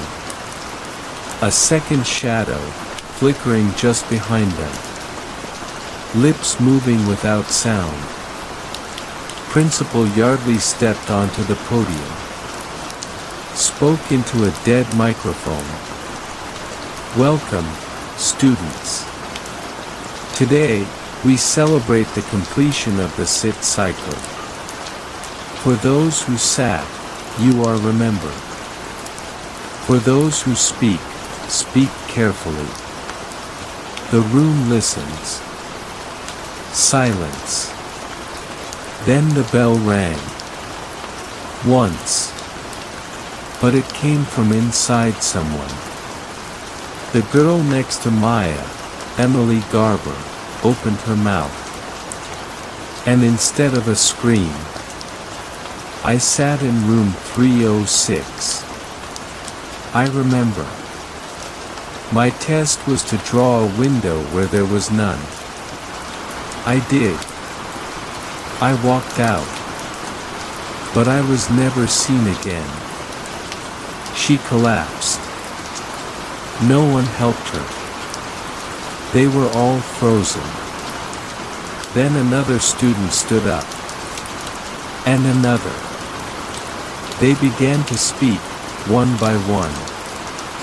Testimonies. All from room 306. All erased until now.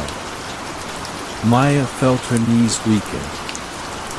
Something at the back of the gym began to move.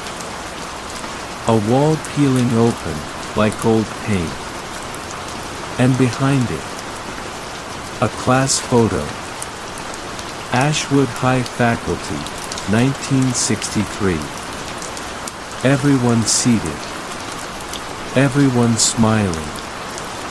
Except the center. A chair sat empty. Underneath it, reserved for the one who returned the bell. Ashwood High, locker room, 8:11 a.m.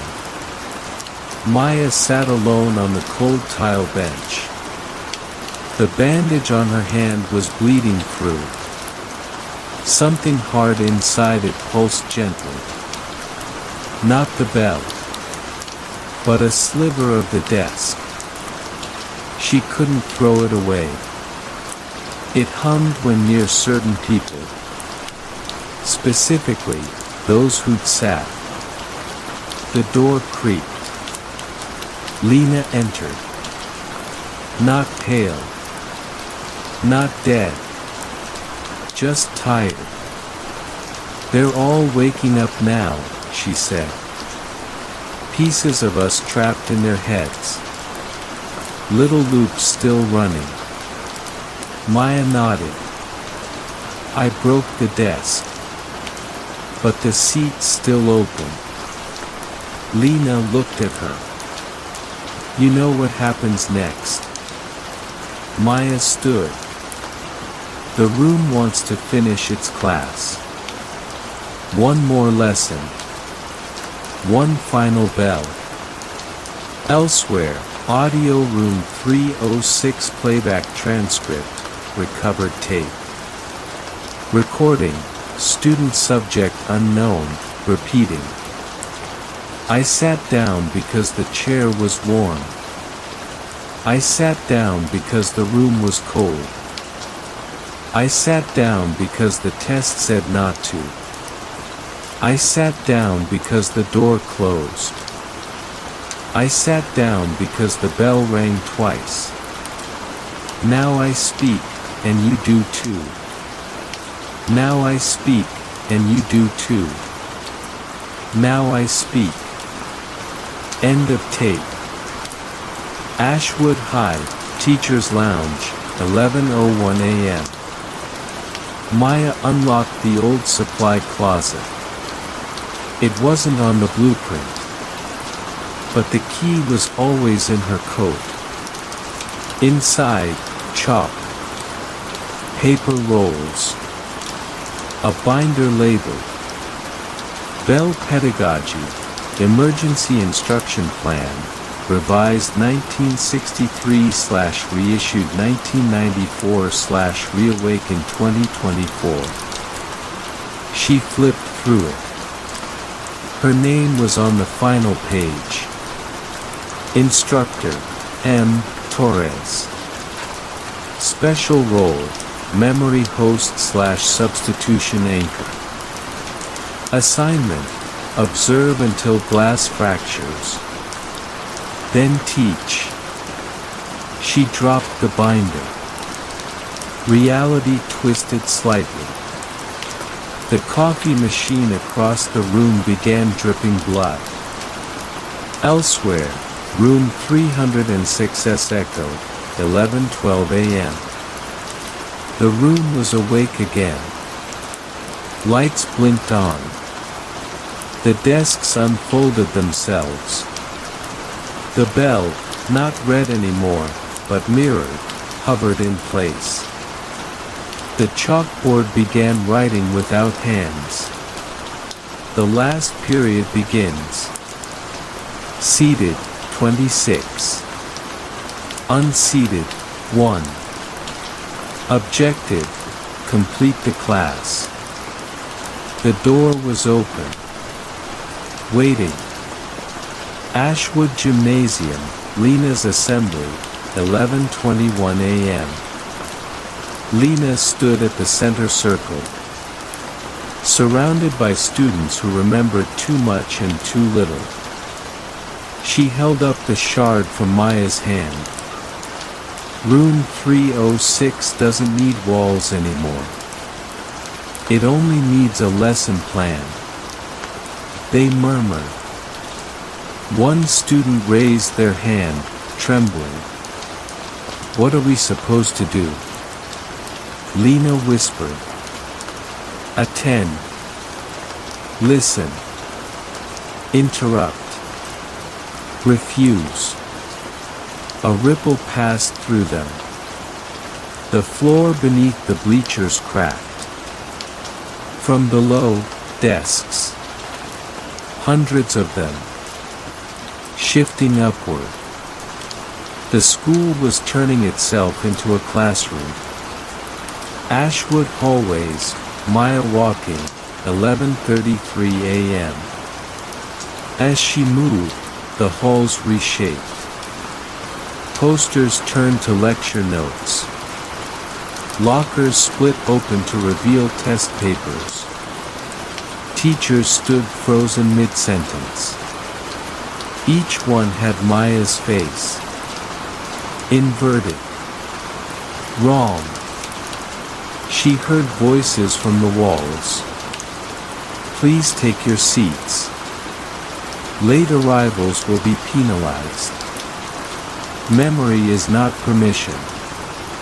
Begin when the bell rings. She reached room 306. There was no door anymore. Only a threshold of light and whispers. Room 306, last period begins, 11:40 a.m. Maya stepped inside. The room swallowed her. Every student she'd met, all that sat, were here. But not as themselves. As versions of her. She stepped to the front. There was no teacher's desk. Only the glass shard, now shaped into a pointer stick. She raised it. The mirrored bell floated to her side. The chalkboard cleared. "Welcome back, Miss Torres." Silence. Then, the bell rang. But not once. Not twice. 13 times. With each chime, one face disappeared. Until only Maya remained. Interior mind space, final instructional recall. A blackboard in darkness. Written in white chalk. You were never the student. You were always the substitute. And you stayed too long. Underneath. Teach them how to leave. Maya touched the board. Her hand sank into it. Ashwood, 11:59 a.m. Every room in the school opened at once. Students flooded out. Some crying. Some silent. Some mouthing words that wouldn't form. But the air was lighter. The bells were silent. Maya stepped out last, carrying the pointer. Her hand no longer bled. The hallway lights flickered gently. Then one final message appeared on every screen. Class complete. Forgotten, 0. Remembered, all. Thank you, Miss Torres. Ashwood High, 12:06 p.m. The school was quiet. Too quiet. Not peaceful, paused. Classroom clocks blinked the same second. Textbooks on desks lay open to the same page. Page 306. Maya, sitting in the reconstructed staff room. The black coffee didn't steam. She didn't sip. The bell, no longer metal, now part glass, part voice, hovered quietly behind her head like a crown. A file lay before her. Personnel record. Maya Torres. Status, long-term substitute. Subject, memory integration/applied disappearance. Her own signature. But reversed. She tried to remember her first day. There was none. Only the sound of chalk tapping out her name. Elsewhere, Lena, recording in A/B club room. Lena sat cross-legged among monitors. One by one, screens flickered on, each showing different versions of Ashwood. One where the school burned in 1971. One where the bell never existed. One where room 306 was a janitor's closet. One where she was the teacher. She clicked record. "This is the counter lesson," she whispered. Not to remember. Not to forget. But to host the memory without owning it. Behind her, the intercom crackled. Ashwood PA system, 12:13 p.m. Loudspeaker, this is your final period. There is no attendance. There are no grades. There is only the bell, and what you do with it. If you wish to erase it, walk out. If you wish to inherit it, stay seated. The classroom exists where your silence begins. The rewrite begins where your breath ends.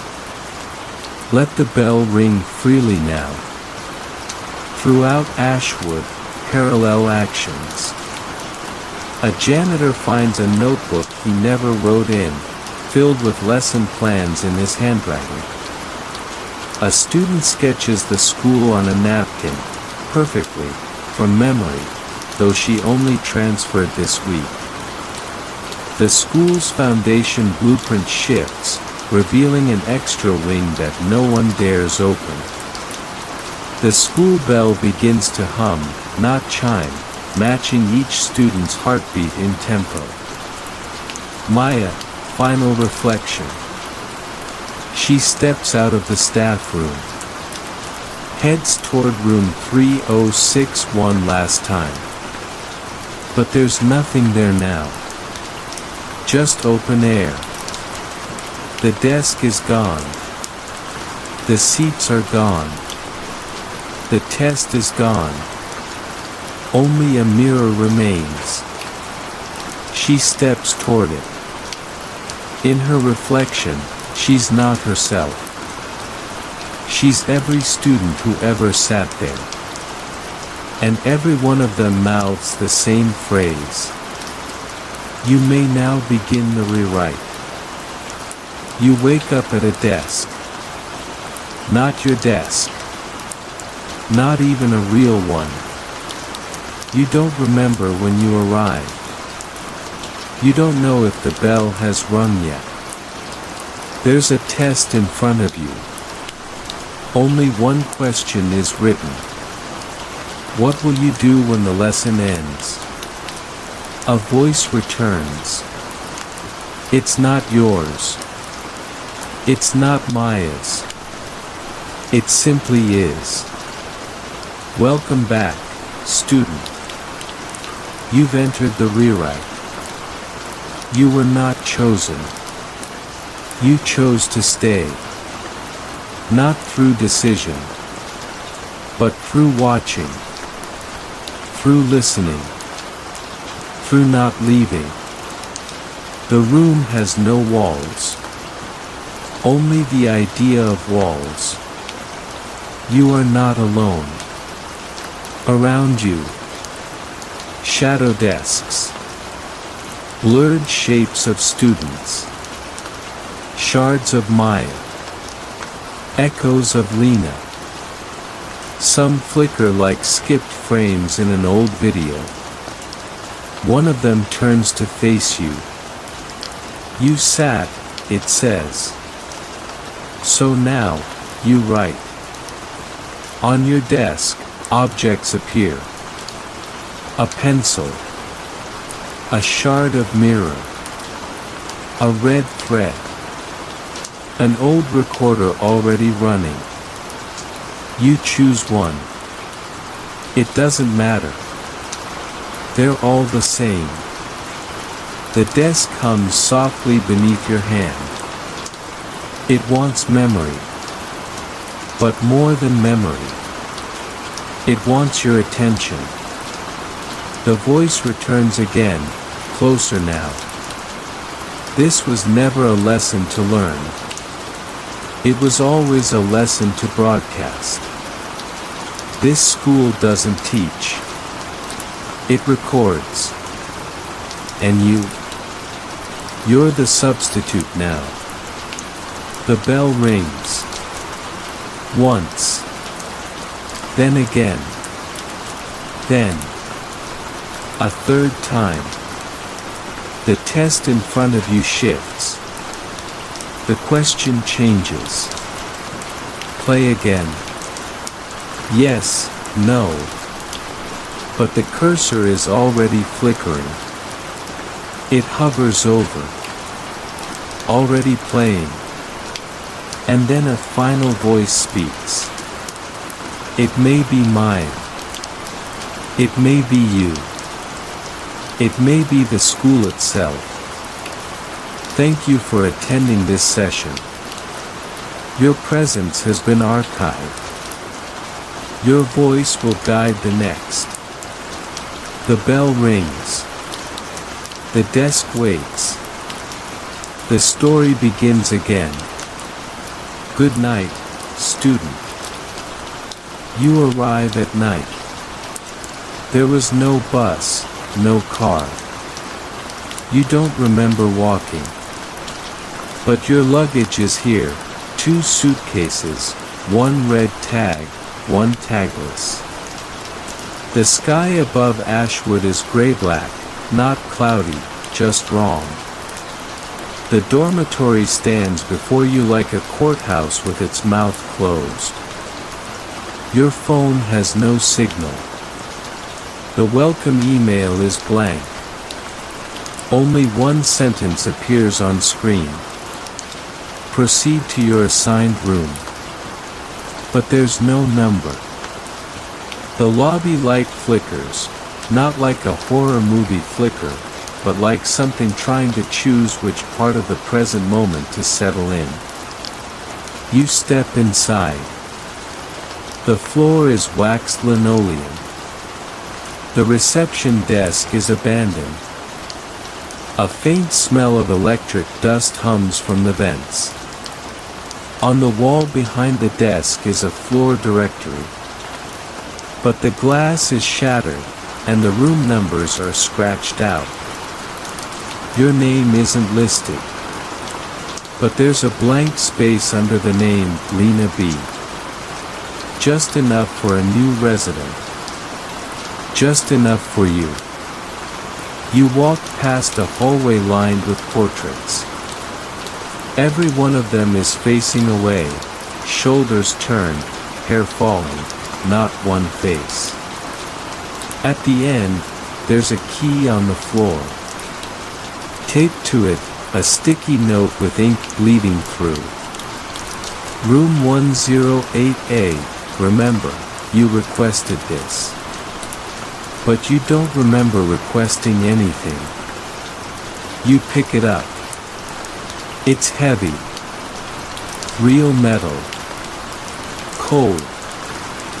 The elevator door opens by itself. No sound. Just the kind of silence that waits for your thoughts to finish before letting you move. Inside the elevator is a mirror, but your reflection isn't syncing correctly. You blink, and the mirror blinks 2 seconds late. You press the 1 button. It doesn't light up. But the elevator starts descending anyway. When the door opens, it's not the first floor. The hallway is carpeted in deep green. There's no exit sign. No cameras. Just rows of identical doors. You walk until the numbers turn backward. 108F. 108E. 108D. Until finally 108A. The door is open. Not wide, just ajar, like a mouth paused mid-word. You enter. The room is almost normal. Twin beds. 1 desk. 1 wardrobe. 1 unplugged lamp. Your suitcase is already here, but zipped shut with a tag that reads, "Do not unpack until night 2. On the pillow is a folded paper. It's not a letter. It's a set of dorm protocols. The print is fading, like it's been photocopied too many times. Do not switch beds, even if offered. Your roommate will arrive, but may not speak. Do not insist. The bathroom mirror belongs to the building. Do not look too long. If your room number changes overnight, remain still. Someone will explain. Never reply to knocks between 1 to 1:07 a.m. You look at the clock. It's 12:58 a.m. And then, knock. Knock. You freeze. Another knock. Soft, but rhythmic. Twice. Then silence. Then the doorknob turns, but doesn't open. Then it clicks. Locks from the outside. You are now inside room 108A. And someone else knows you're here. You check your phone. A new message has appeared. Welcome to the dorm protocol. Your lessons will begin after silence. You try to reply, but the screen types for you. Accepted. You wake up to the sound of paper moving. Not rustling. Shifting. Like someone turning pages through a book that only they can see. You sit up. The room is dim. The lamp still isn't plugged in. The sun hasn't come up. You're not sure it will. On the opposite bed lies a figure, under covers that weren't there last night. They are completely still. The blanket rises. But it doesn't fall. You wait. 1 second. 2. 10. No breath. But they're not dead. Because when you whisper, hello, the figure turns ever so slightly, as if acknowledging your presence, but not interested in it. You stand. The floor feels warm, but the air doesn't. You glance toward the desk. There is a new slip of paper, in the same fading print as last night's rules. It reads, Night 2 update. Do not ask your roommate's name. Do not attempt to wake them. They may rearrange objects. Do not undo this. Do not touch your suitcase until 3:03 a.m. The mirror will reflect only one of you. That is correct. You look toward the mirror above the desk. There's only one reflection. Yours. But both beds are visible behind you. And in the reflection, your bed is empty. You turn quickly. Your bed is not empty. But the blanket has been folded. Perfectly. Precisely. Hospital corners. Tighter than you ever folded. Your suitcase is now open. But only one thing is removed, a black and white photograph. It wasn't yours. It shows a classroom with no students, desks melting into each other, walls that curve like tunnels. In the background is a shape that could be a bell. Or an eye. You put the photo down. When you look again, it's gone. The figure on the other bed sits up. Slowly. Still no breathing. Their face is hidden in the shadow, long hair obscuring the jaw. They tilt their head toward the mirror, then toward the closet, then toward you. They raise one finger. Not to shush. To point. To the clock. It reads 3:02 a.m. You freeze. The moment stretches. Then, 3:03 a.m. The figure lies back down, facing the wall. A soft exhale. 1. And that's it. You open the suitcase. Inside, a pair of identical shoes. A small metal tag that says, returned. A schedule. But the times are crossed out. Only one thing remains legible. 3:33 a.m., report to hallway B. Stand by locker 113.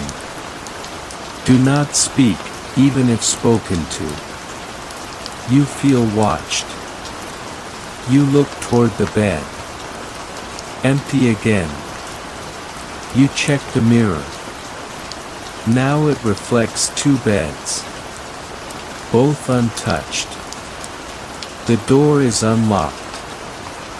A piece of hair lies on the handle.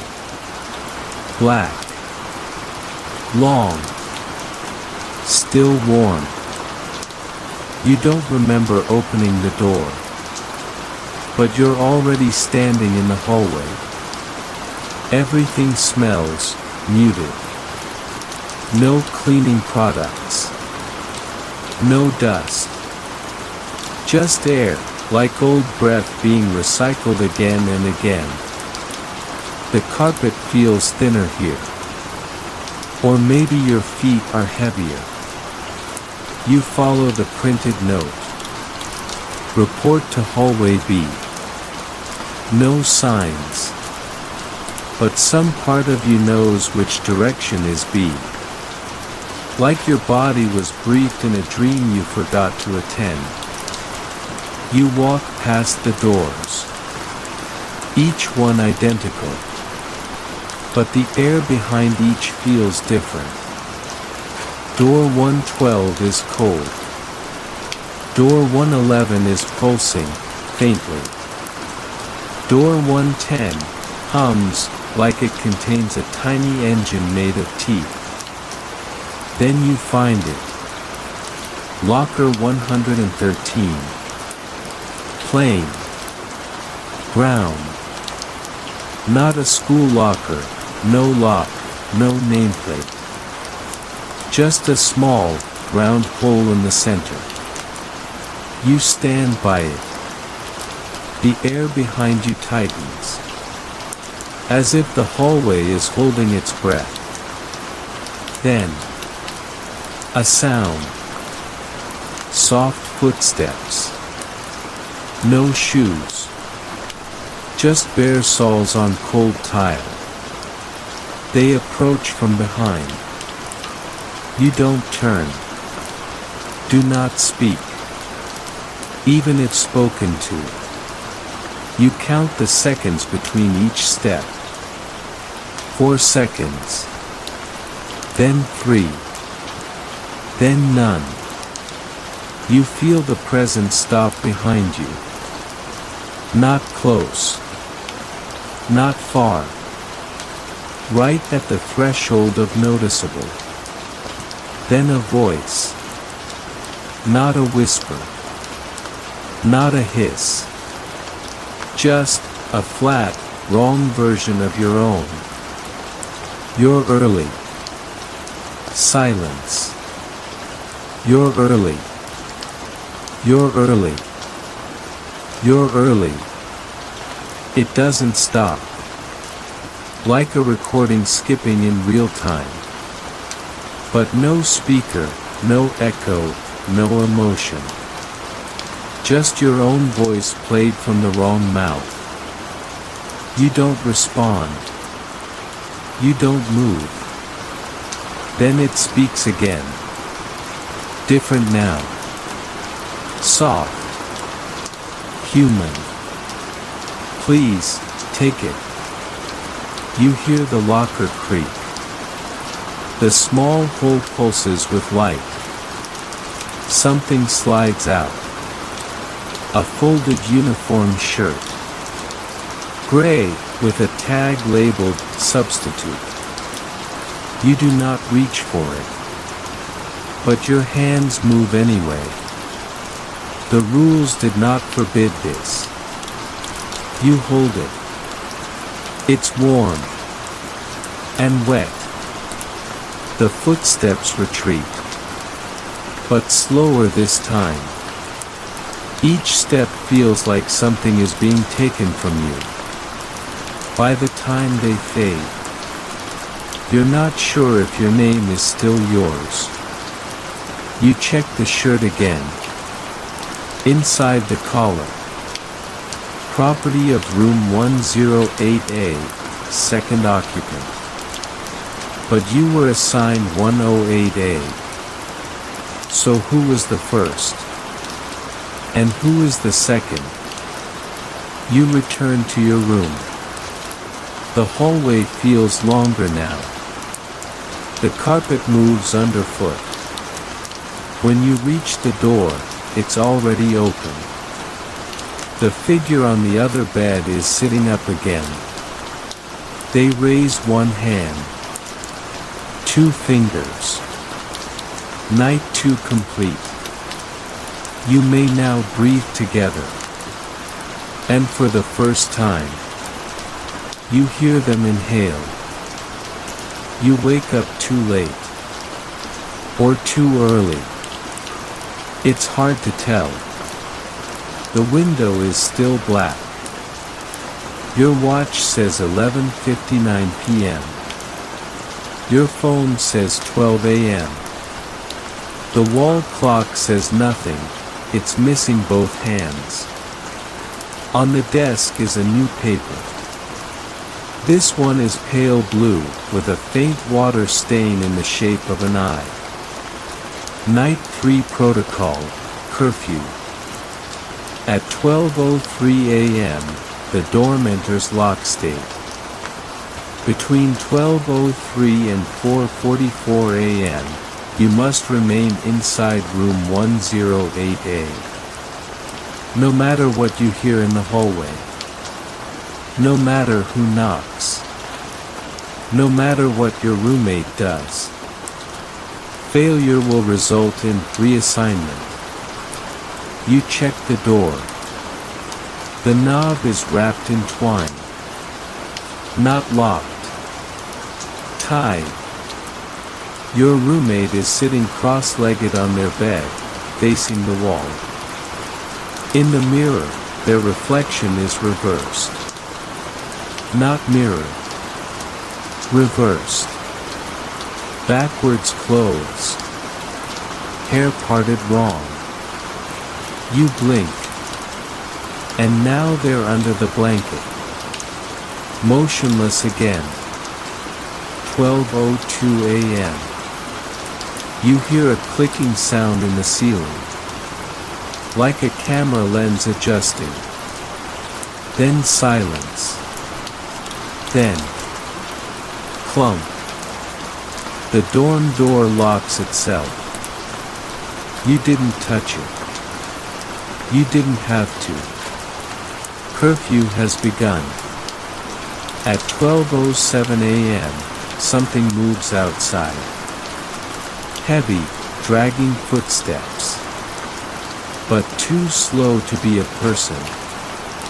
Too wet to be shoes. You sit on the bed. You don't breathe. Then, knock. Once. Twice. 3 times. Then, open. Up. The voice is low and steady. Not angry. Not pleading. Just stating. You don't move. A breath slides under the crack in the door. It smells like ash and water. You close your eyes. Inside your head, a memory forms.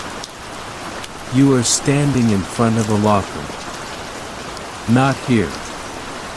Not Ashwood. Somewhere older. Someone is next to you. Tall. Familiar. No face. They say, if you don't follow curfew, they'll switch your door. Then everything goes red. Not blood. Not fire. just red.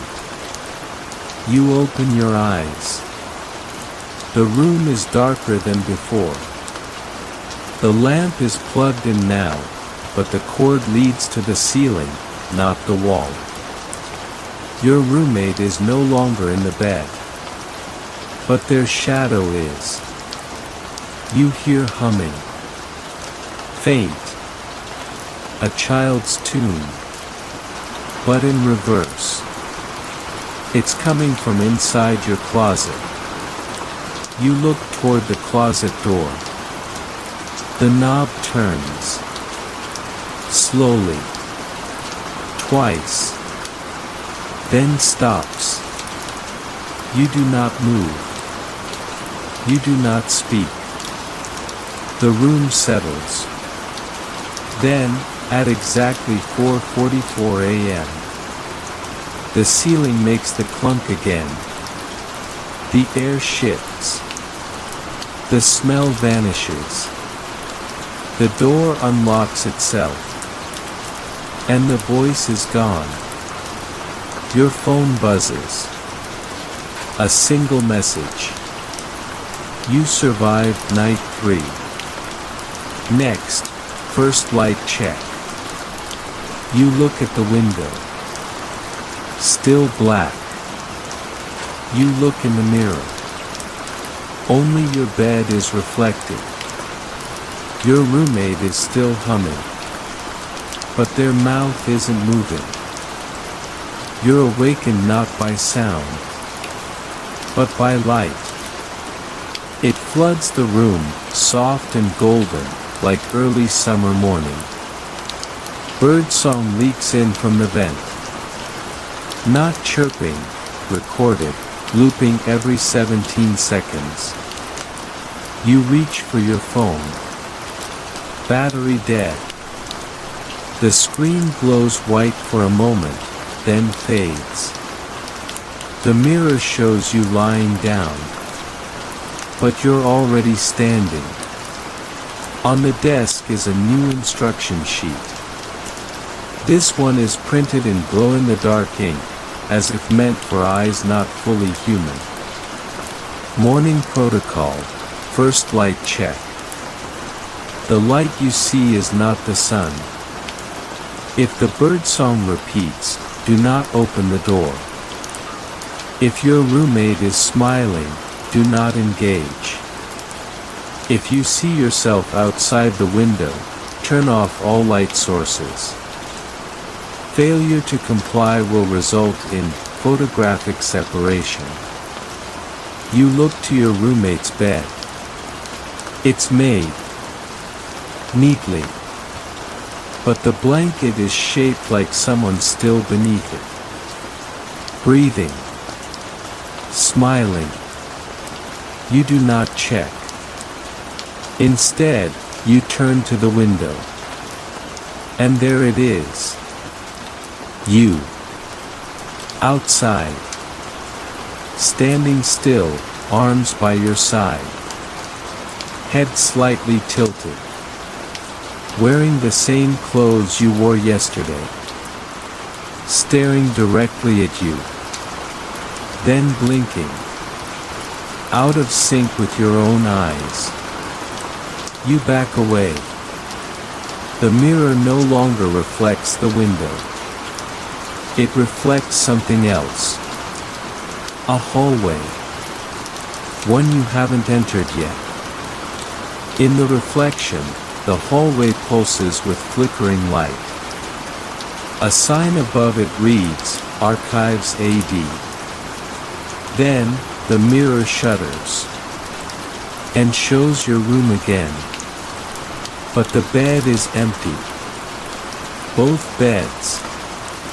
Even yours. The birdsong glitches. TWE, chirp, tweet, tweet, tweet. The light dims slightly. A knock at the door. Not loud. Not human. Just a tap, like a beak on wood. Then a slide. Something is pushed under the door. You pick it up. A photo. In the photo. Your room. As it looks now. But taken from above. Like someone photographed it from the ceiling. You are not in the image. Only the smiling roommate. Sitting on your bed. Looking directly into the camera. Eyes wide. Mouth frozen. Like they were told to pose. Suddenly, the ceiling light flickers. Then shuts off. The birdsong stops. The window turns black again, like someone has flipped a switch behind the sky. You hear footsteps retreating down the hallway. And a soft static buzz from inside your closet. You approach. Open it. Inside. A reel-to-reel recorder. Still spinning. The tape reads, Wednesday through Sunday simulation. You stop the reel. The room goes completely dark. Your phone turns back on. One notification. Light exposure log. 3 minutes. Subject passed. You sit back on your bed. The blanket is warm. But the mattress feels wet. You check the mirror one last time. You are alone. But your smile lingers longer than your face. You don't remember leaving your room. But your hands are holding a folder. It's thick. Unlabeled. Warm at the edges, as if recently handled. You're standing in a corridor lit by weak, stuttering fluorescence. The walls are not concrete, they're padded, like the inside of a case. The door behind you closes with a sound that doesn't echo. As if sound isn't allowed to leave this space. Ahead, a sign. Archives, AD. All versions stored. All versions true. You step forward. The hallway hums with quiet machinery, noises too rhythmic to be random, too alien to be human. Each alcove to the left contains a drawer. A. Names. B. Actions. C. Outcomes. D. Discrepancies.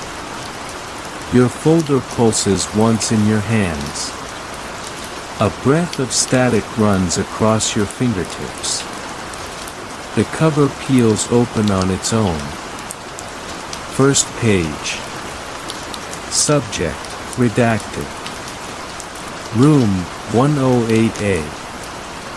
Role, candidate. Incident log. Day 1, compliant. Day 2, aware. Day 3, stared directly at self. Day 4, smiled without cause. Day 5, under review. You flip to the next page. It's a photo. Of you. Not now. Not quite. A different haircut. Older. Younger.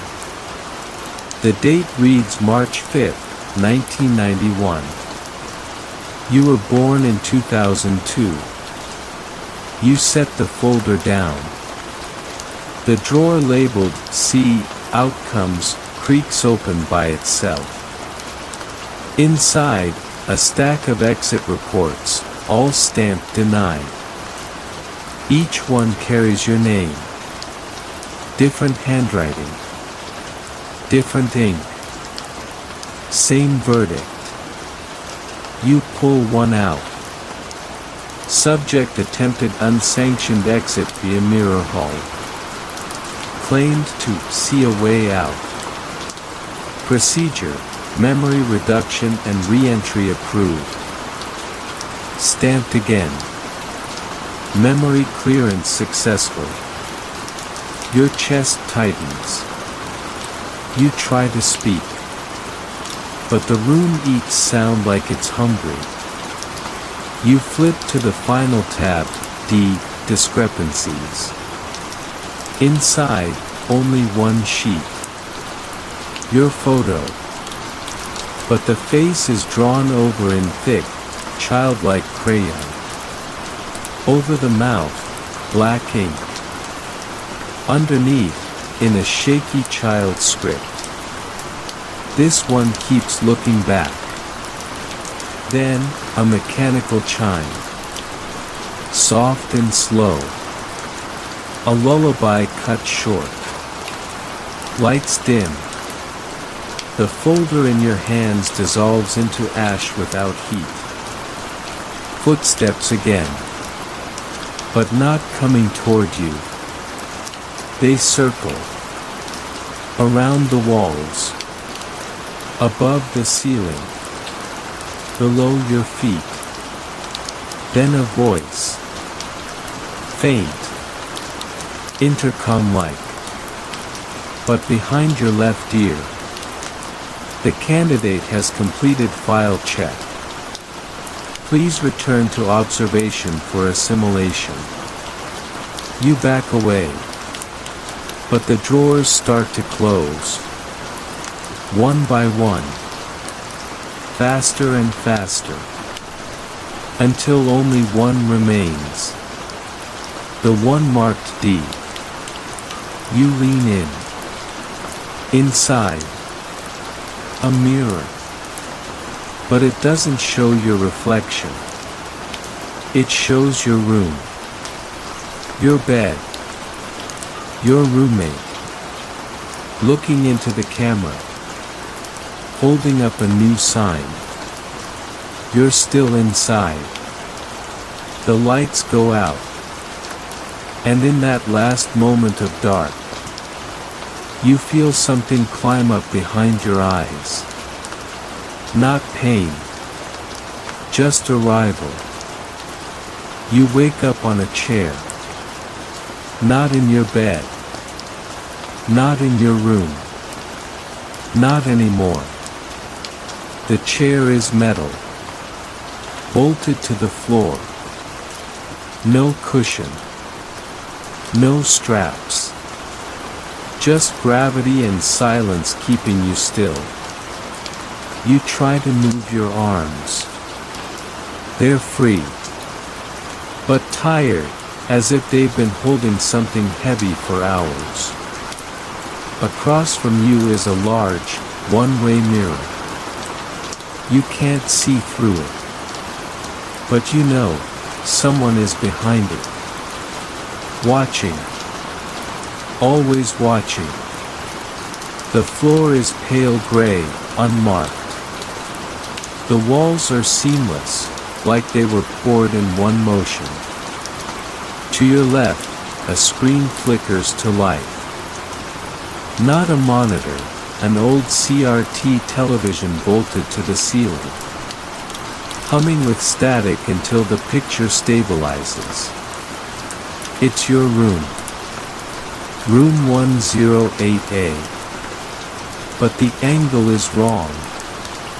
As if the camera is inside the ceiling. You see your bed.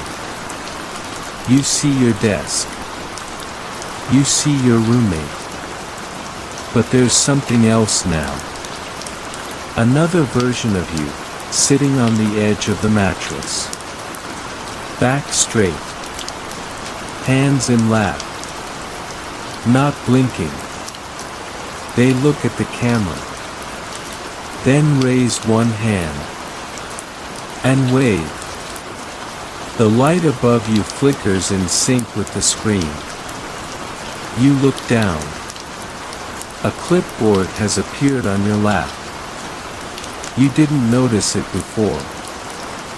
There's one page attached. Observation notes, Candidate 108A. Appears increasingly aware of loops. Accepts visual anomalies without resistance. Responds negatively to self-replication. Subject may require external confirmation. Suggested correction. Insert mirror reintegration protocol. Begin session 7 echo. Below that, a checkbox. Candidate consents. Candidate resists. Neither is marked. Yet. Then. A voice. Flat. Neutral. Mechanical. But speaking in your own voice. Do you consent to reintegration? No one else is in the room. Just you. But the voice repeats. Do you consent to reintegration? You stand. The screen goes black. A panel opens in the far wall. A doorway. Inside, pitch dark. But warm. Breathing. You move closer. The voice, again, now from everywhere. Candidates who do not consent will be returned to pre-loop configuration. You have already entered observation. You are already seen. Please proceed. You hesitate. But your body doesn't. It walks forward without you. You follow yourself inside. The door closes. Inside the dark. You hear breathing. Yours. And someone else's. Then. Click. A mirror lights up. And you are alone again. But the reflection is smiling. And you are not. The sound is the same. Soft rain. Tapping against the window. A breeze that doesn't match the season. But this time, you're already sitting upright in bed. Awake. Alert. Aware. Room 108A looks exactly like it should. Which is exactly what makes it wrong. Your roommate is in their bed. Sleeping. You think. The sheets rise and fall in slow rhythm.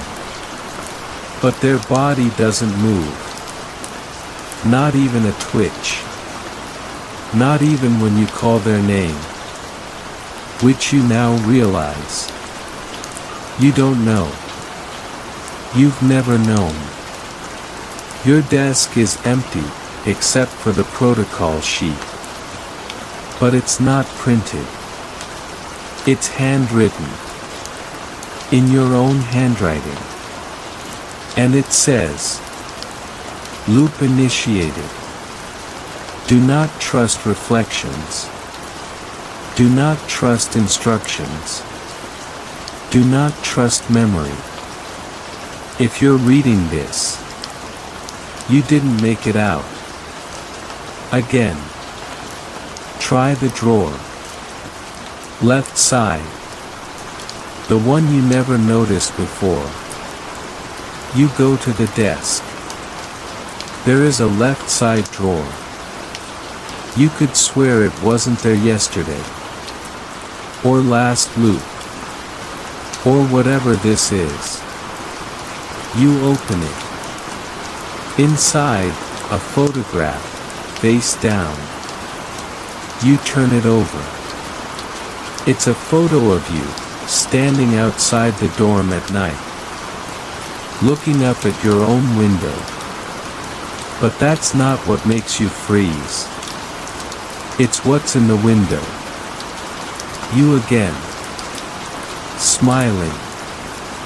But not with your mouth. With your eyes. Beneath the photo is a cassette tape. Labeled. Attempt 17, emotional resistance successful. The handwriting matches the note. Yours. You sit at the desk, insert the tape into the player next to your bed. Click. Your own voice, distant, static warped. If you're hearing this, the system thinks you're ready. That's good. But it also means it's getting better at hiding the seams.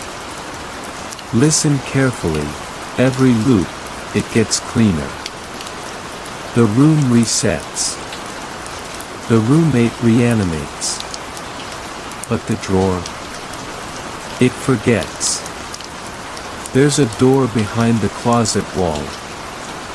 Scratch it 3 times. Wait for the knock. Then don't answer. You pause the tape. Look at the closet. You cross the room. Kneel beside it. Scratch. Once. Twice. 3 times. Silence. Then. A knock. Not from inside. From underneath. You step back. The floor hums faintly. Then splits. A trapdoor you've never seen before slides open soundlessly. Stairs spiral down into dark. No handrail. No echo. You remember the final words from the tape. You press play again. It won't look like an exit. That's the test. If it feels wrong, go deeper. The tape ends. You look down the stairwell. There's movement far below. Not shadows. Not shapes. Just the sense that something is waiting. But for the first time since you arrived, you want it to be watching. You descend. 1 step. Then another. As the trapdoor closes silently above you, the room resets behind your back. Bed smooth. Mirror clears. Tape vanishes. A new candidate wakes up in room 108A and begins to smile. The stairs never creak. Each step is cold, identical, and soundless. You count them. Lose track. Start over. Lose track again. There are no turns, no landings. Just a perfect spiral downward, vanishing into black. But the darkness isn't empty. It breathes. Soft exhalations push against your skin. Not wind, not air, but something else. Like being underwater, except your lungs keep working. You can still feel your hands. You're still here. You think. Eventually, the stairwell opens into a chamber. It is vast, circular, and lit from below. The floor is made of translucent panels, pulsing with a dim blue light. In the center stands a pedestal. Above it, suspended by cables and quiet machinery, a capsule.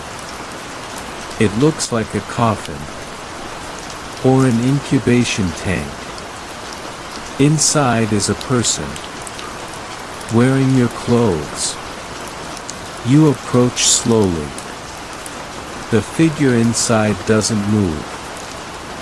Eyes closed. Peaceful. But you can feel it. A magnetic pull in your chest. Recognition.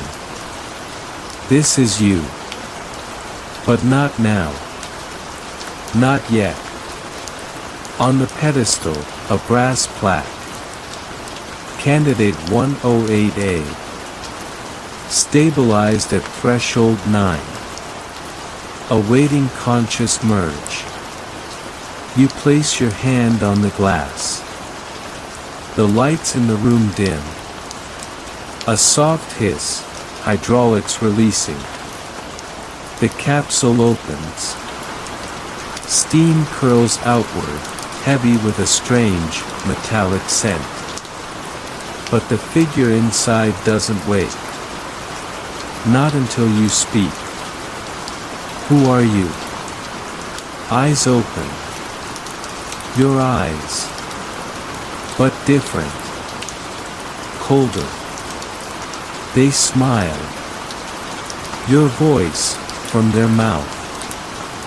I'm the version that stayed asleep. They reach out, fingers brushing yours. You shouldn't have come down here. The pedestal begins to rise, lifting the capsule toward the ceiling. Machinery groans. Cables tighten. You back away. But the lights shift again. The walls around you now shimmer with projected images. Thousands of them. Files. Your face. Your actions. Your thoughts. Every failed escape. Attempt 2, panic-induced collapse. Attempt 5, suicide before merge. Attempt 11, memory burnout.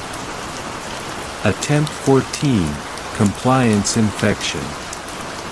Attempt 17, emotional resistance. They're all you. They're all real. Or close enough.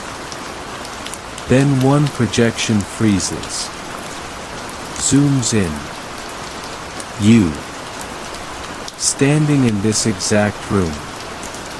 Staring at the same tank. But in that version, you break it open. You merge. And then, nothing. Black screen. File lost. Data reconstruction incomplete. Behind you, the alternate you speaks again. There's no ending. Only deeper configurations. They look down at their hand. A watch begins to beep. A countdown. You're not ready. They press something on the inside of the capsule. A whine of electricity. Pain floods your head. Not sharp, not sudden. Warm. Thick. Like drowning in light. The room vanishes. You wake up in your bed. Room 108A. Everything is normal. Except the mirror is missing. And there's a note on the desk. Threshold 10 breached. Merge interrupted.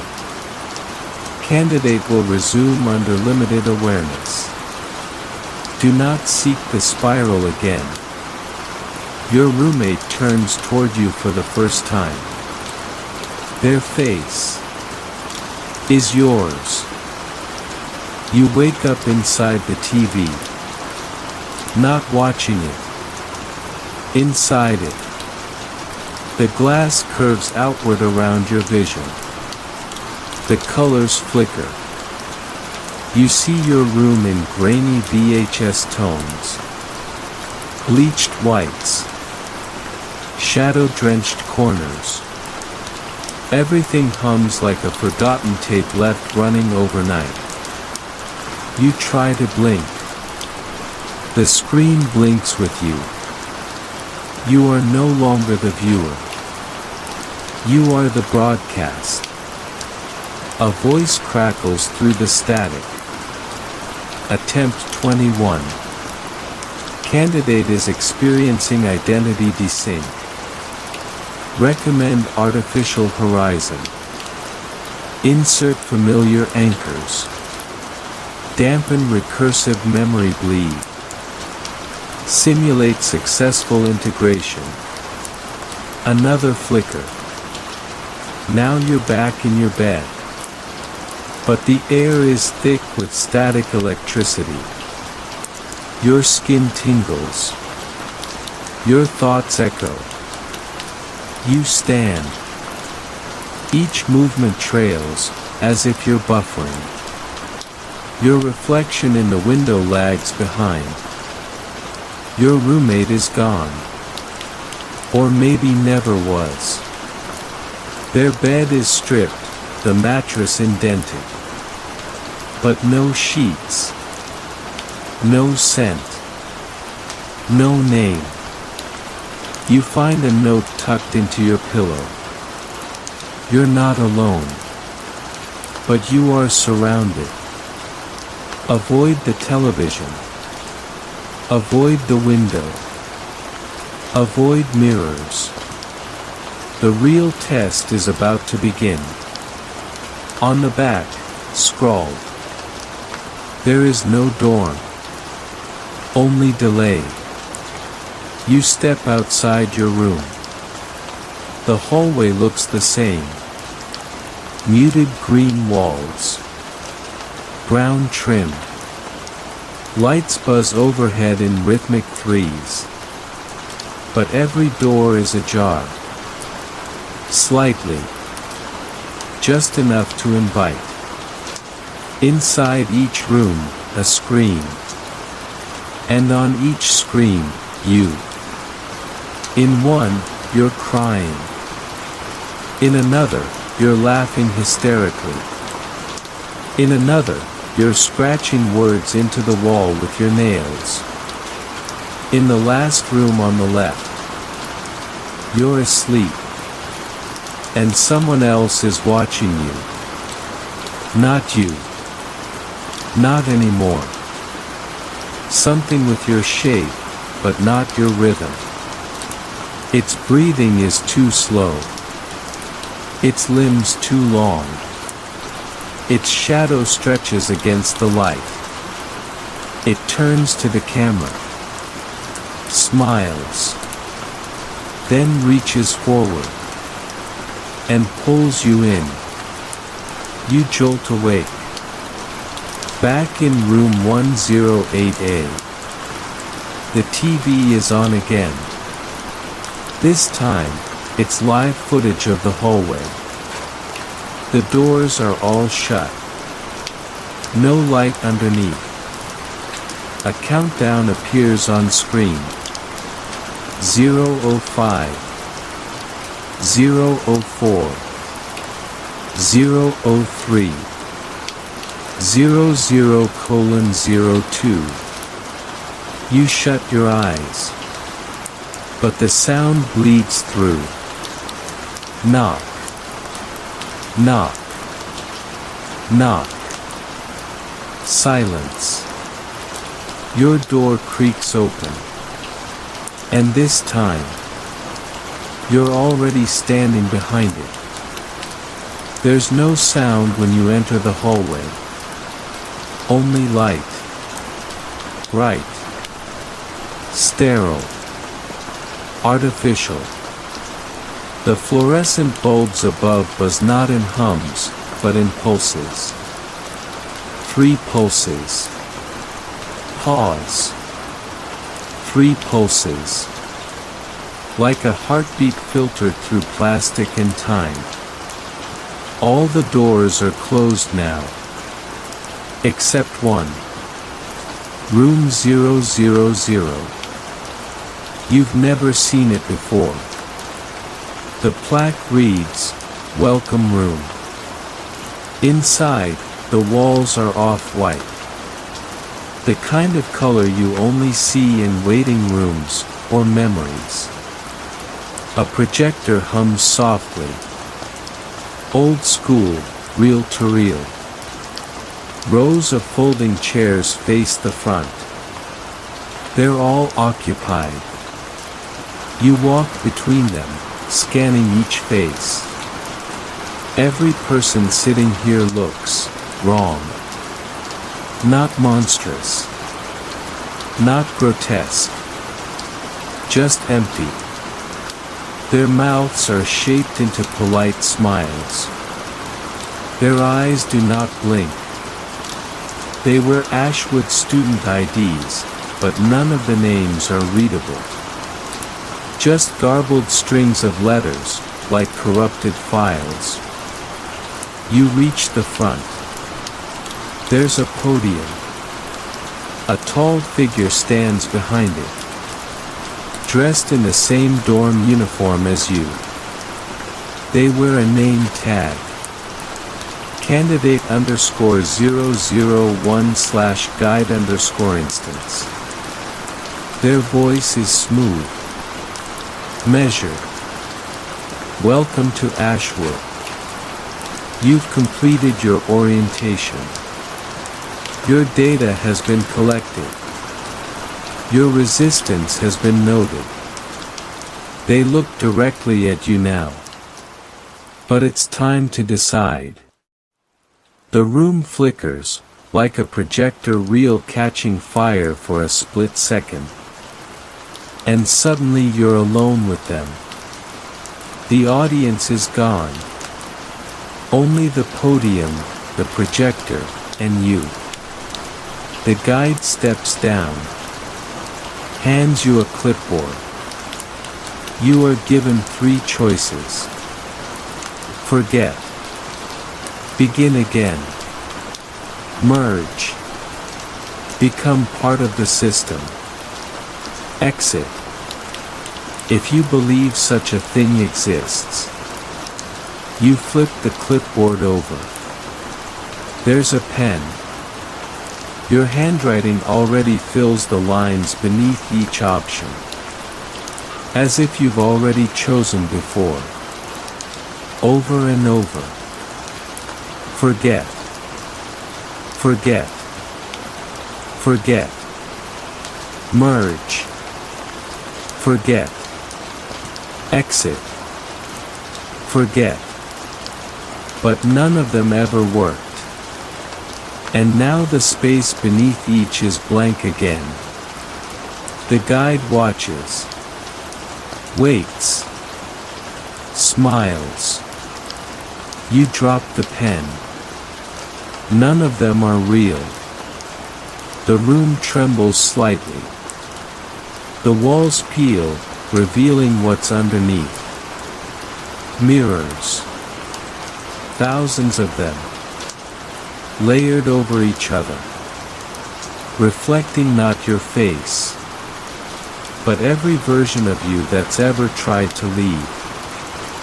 The projector clicks. Once. Then again. A final reel begins to play. It's you, asleep in room 108A. This time, nothing is watching. This time, the room is still. Exit chosen. The screen goes white. You open your eyes. You're standing outside. The Ashwood building behind you, dark and sealed. The world feels flat. Clean. Too quiet. You turn around. There's a mirror in front of you, hanging in the air. It shows your reflection. But your eyes aren't yours. They're his. The version that stayed. The version that merged. And he smiles. Welcome to Ashwood.